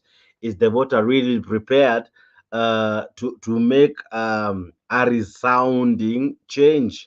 You know, so it doesn't really matter who is the opponent, who runs for government, for president. It doesn't really matter. The question is the mwananchi who decides, the mwananchi who votes, because all mwananchi, especially Kenyans, what we do, we recycle these guys. Yeah, as long as amehama chama, tunadhani amekuwa mzuri, right? But we bring them, go to parliament, you'll find kuna mtu ameingia na karibu vyama vyote. One time Ndwale said he has been in parliament for 4 times, and each time he went with a different political party. Not that he went with different because of the difference he had made in the lives of his electorate. No, it's because he had mastered the art of using the correct car that takes you to your proper destination. So for me, it doesn't really matter whether the old man is on the ballot or not. My question and my concern would be, is Mwananchi prepared to do the right thing? The right thing would mean choosing what he feels is right, whether allowing William Ruto to be the president, that's the right thing as per the voter. Whether sending him home, that will be the right thing as per the voter. So for me, I wouldn't start with who is on the ballot. I would start with the one who cast the ballot. Of course, yeah. That for me, that would make more sense than who is in the ballot, because we never know. Probably some of these people we think will be there might not even be alive. I'm not saying anyone will die, but I'm just saying things happen. Yeah, things happen, and 2027 is still a long way from now. Yeah, things happen. You know, good friends today, 2027 there will be rivals, right? You may think that kina Kangata, name them, that they'll be in one ship. No, it's not always obvious. At the moment, we are already seeing some msuko, including Cherargei and Murkomen. That if that is something we can debate on. So it's almost obvious that by the time tunafika huko mbele, the ship will have been rocked seriously. Some might survive, some might not. And of course, some of these MPs might be going home. I can tell you for free from where I sit. So it doesn't matter. It doesn't really matter. So yeah, from where I sit, that's the much I can say. But maybe I can ask you then, whether Raila Odinga or William Ruto is on the ballot, what really should inform wananchi on the choices they make? Because as it is, it's like there is where we make mistakes. The politician has mastered the art of swindling the masses. Raia hawa wanasiasa wamejifunza jinsi ya kuhadaa Wakenya. So Mkenya anaweza fanya nini to avoid falling in such traps? Because I don't think Raila Odinga has it all, neither does William Ruto, nor most of these politicians, because all they have equipped themselves is a very beautiful tongue, right? Is a tongue that can toa nyoka pangoni, and of course iweke hiyo nyoka mpangoni. Now, if I may ask you, mwananchi, what can mwananchi do not to fall in such pitholes and probably make rightful decisions even as we near 2027?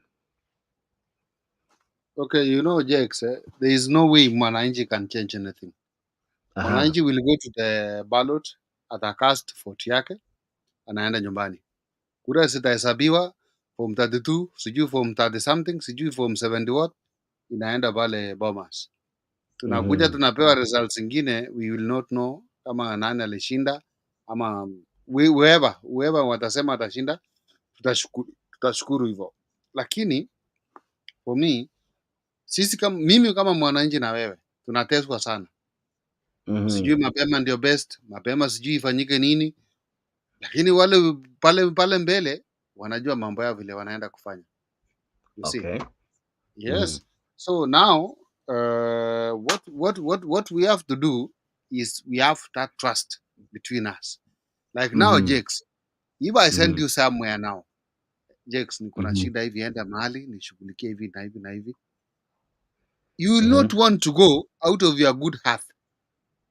Ama uone ya kwamba yenyewe huyu jamaa amenituma, si lazima anilipe, lakini unataka nikulipe kwanza. So wewe unanituma hii kazi, utanilipa pesa ngapi? You see? Ama saa hii Jakes nikwambie, oh sawa Jakes, nataka shamba moja hapo plot center hapo kwenu, naweza pata na pesa ngapi? Utaniambia shamba iko broker, sijui anataka pesa ngapi ndio atupatie shamba ama nini. That is where now we are failing in our country. Okay. We cannot do our own things straightforward. Na ukiuliza hapa sasa mtu anakuambia oh hapana, wewe ndio ujui, tunaishi hivyo, sijui tutafanya nini? For what? From some of us where we are, hata kitu kama hiyo ati usijui mtu anakusaidia, amekuonyesha njia ama amekupeleka mpaka wapi, mtu hata anajitolea na gari yake na anakupeleka mpaka penye unaenda. Unataka kulipa mafuta, anakuambia hapana. Unajaribu kumpatia, hata unamlazimisha kumpatia, anakurudisha mpaka anakuingishia kwa shati, kwa shingo ya shati, hapa anakuambia hapana.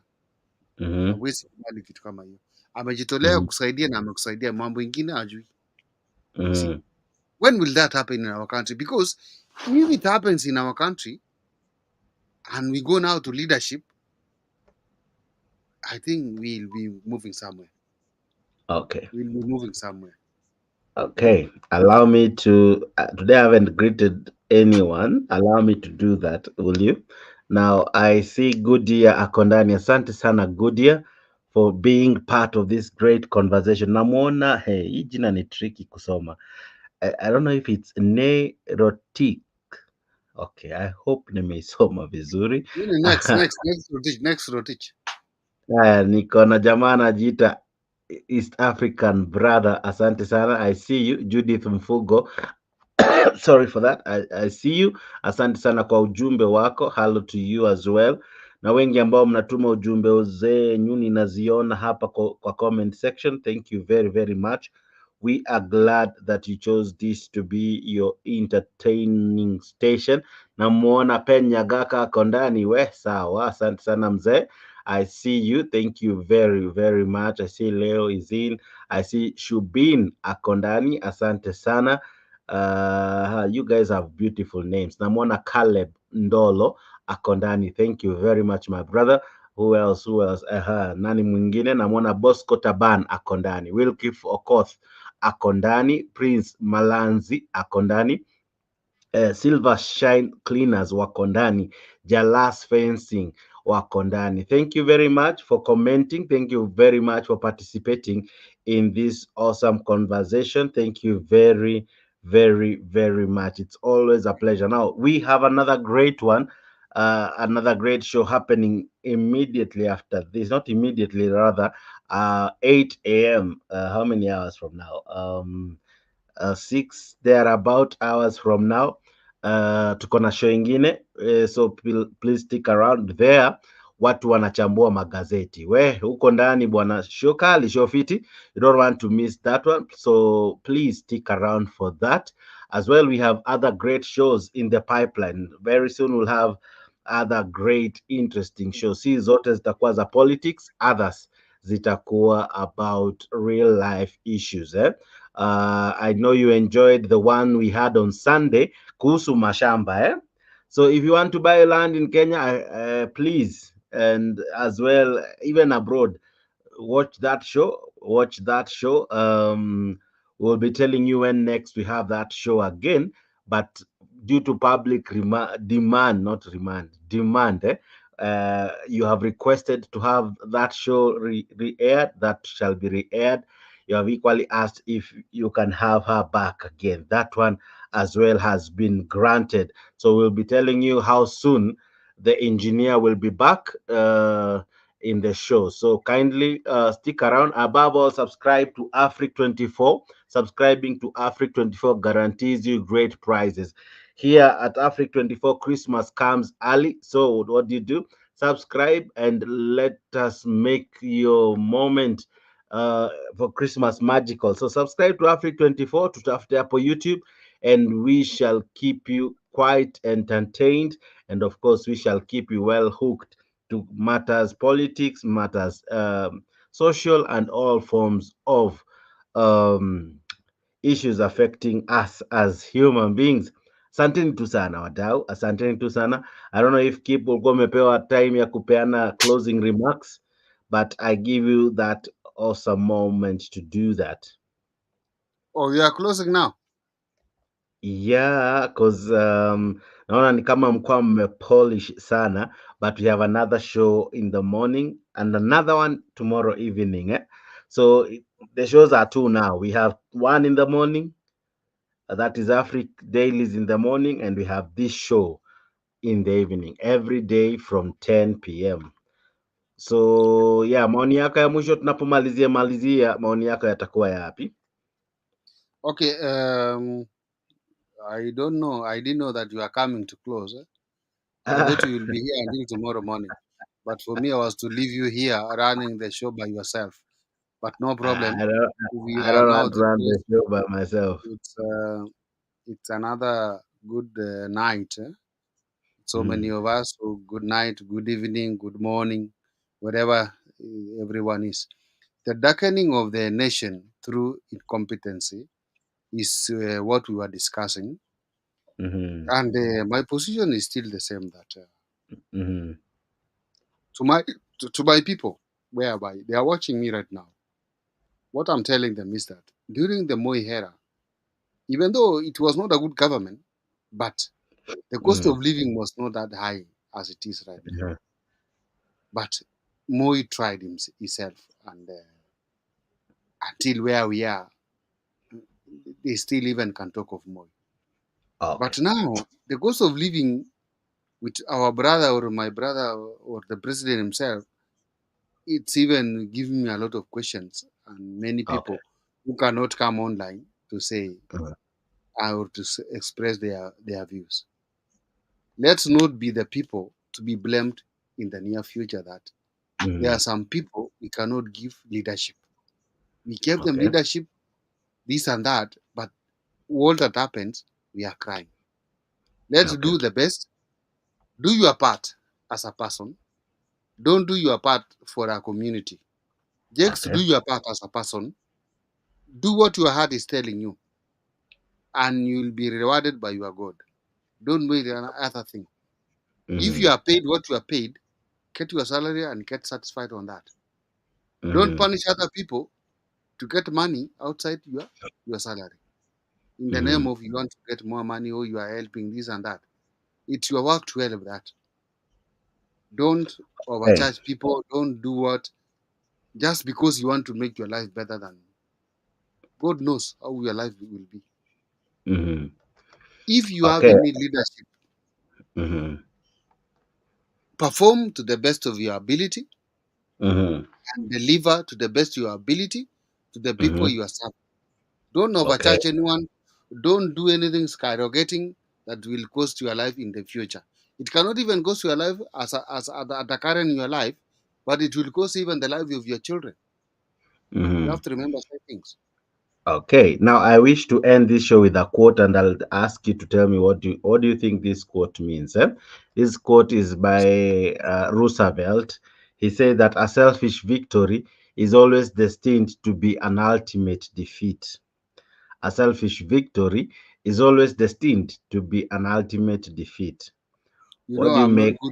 I'm not good in such sayings, because for me, masomo yangu ni ile ya 1+1 ongeza 2 3. Tumesoma mbele, Mungu atajibu hapo Fanyanga mbele. hivyo. Sawa sawa. Okay, it's Masomo okay. yangu ni ile pia kawaida ya nyumbani ile. Unaona? Sawa sawa, but that So saying ukileta is sayings kama hii, tutaita watu kama kina Dennis Tumbi watatudivainia. But what I can say, Jex, a selfish victory will always destined to be ultimate defeat. You see? I think I can compare with pride comes before you fall. That is what I can answer on that thing. Okay, and that's the quote of the day here at Afriq, and of course it comes from that renowned guy known as Roosevelt. That you know what, a selfish victory is always destined to be an ultimate defeat.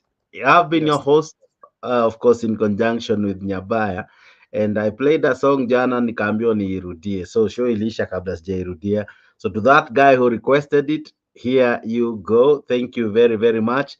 God bless you. See you tomorrow. Remember, a selfish victory is always destined to be an ultimate defeat. Asante. And pride comes before you fall. Okay, beautiful.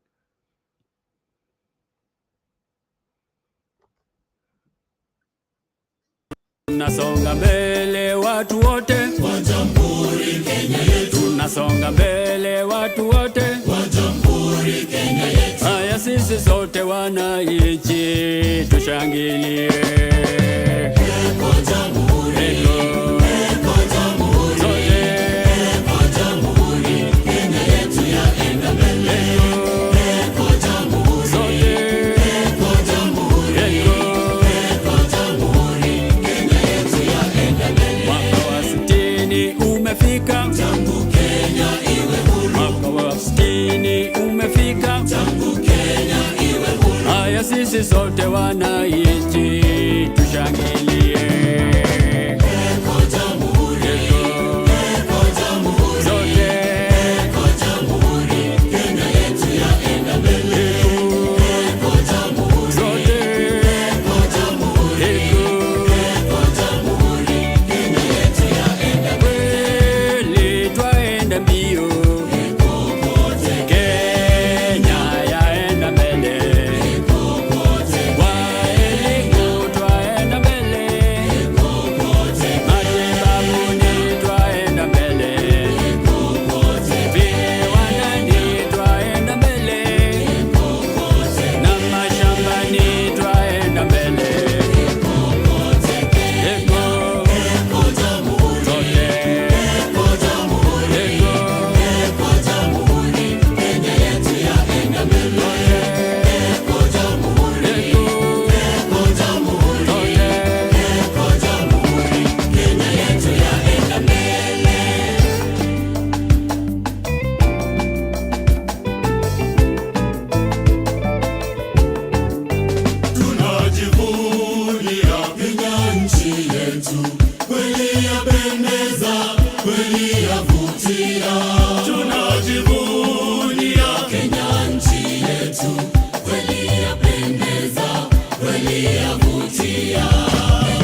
yeah.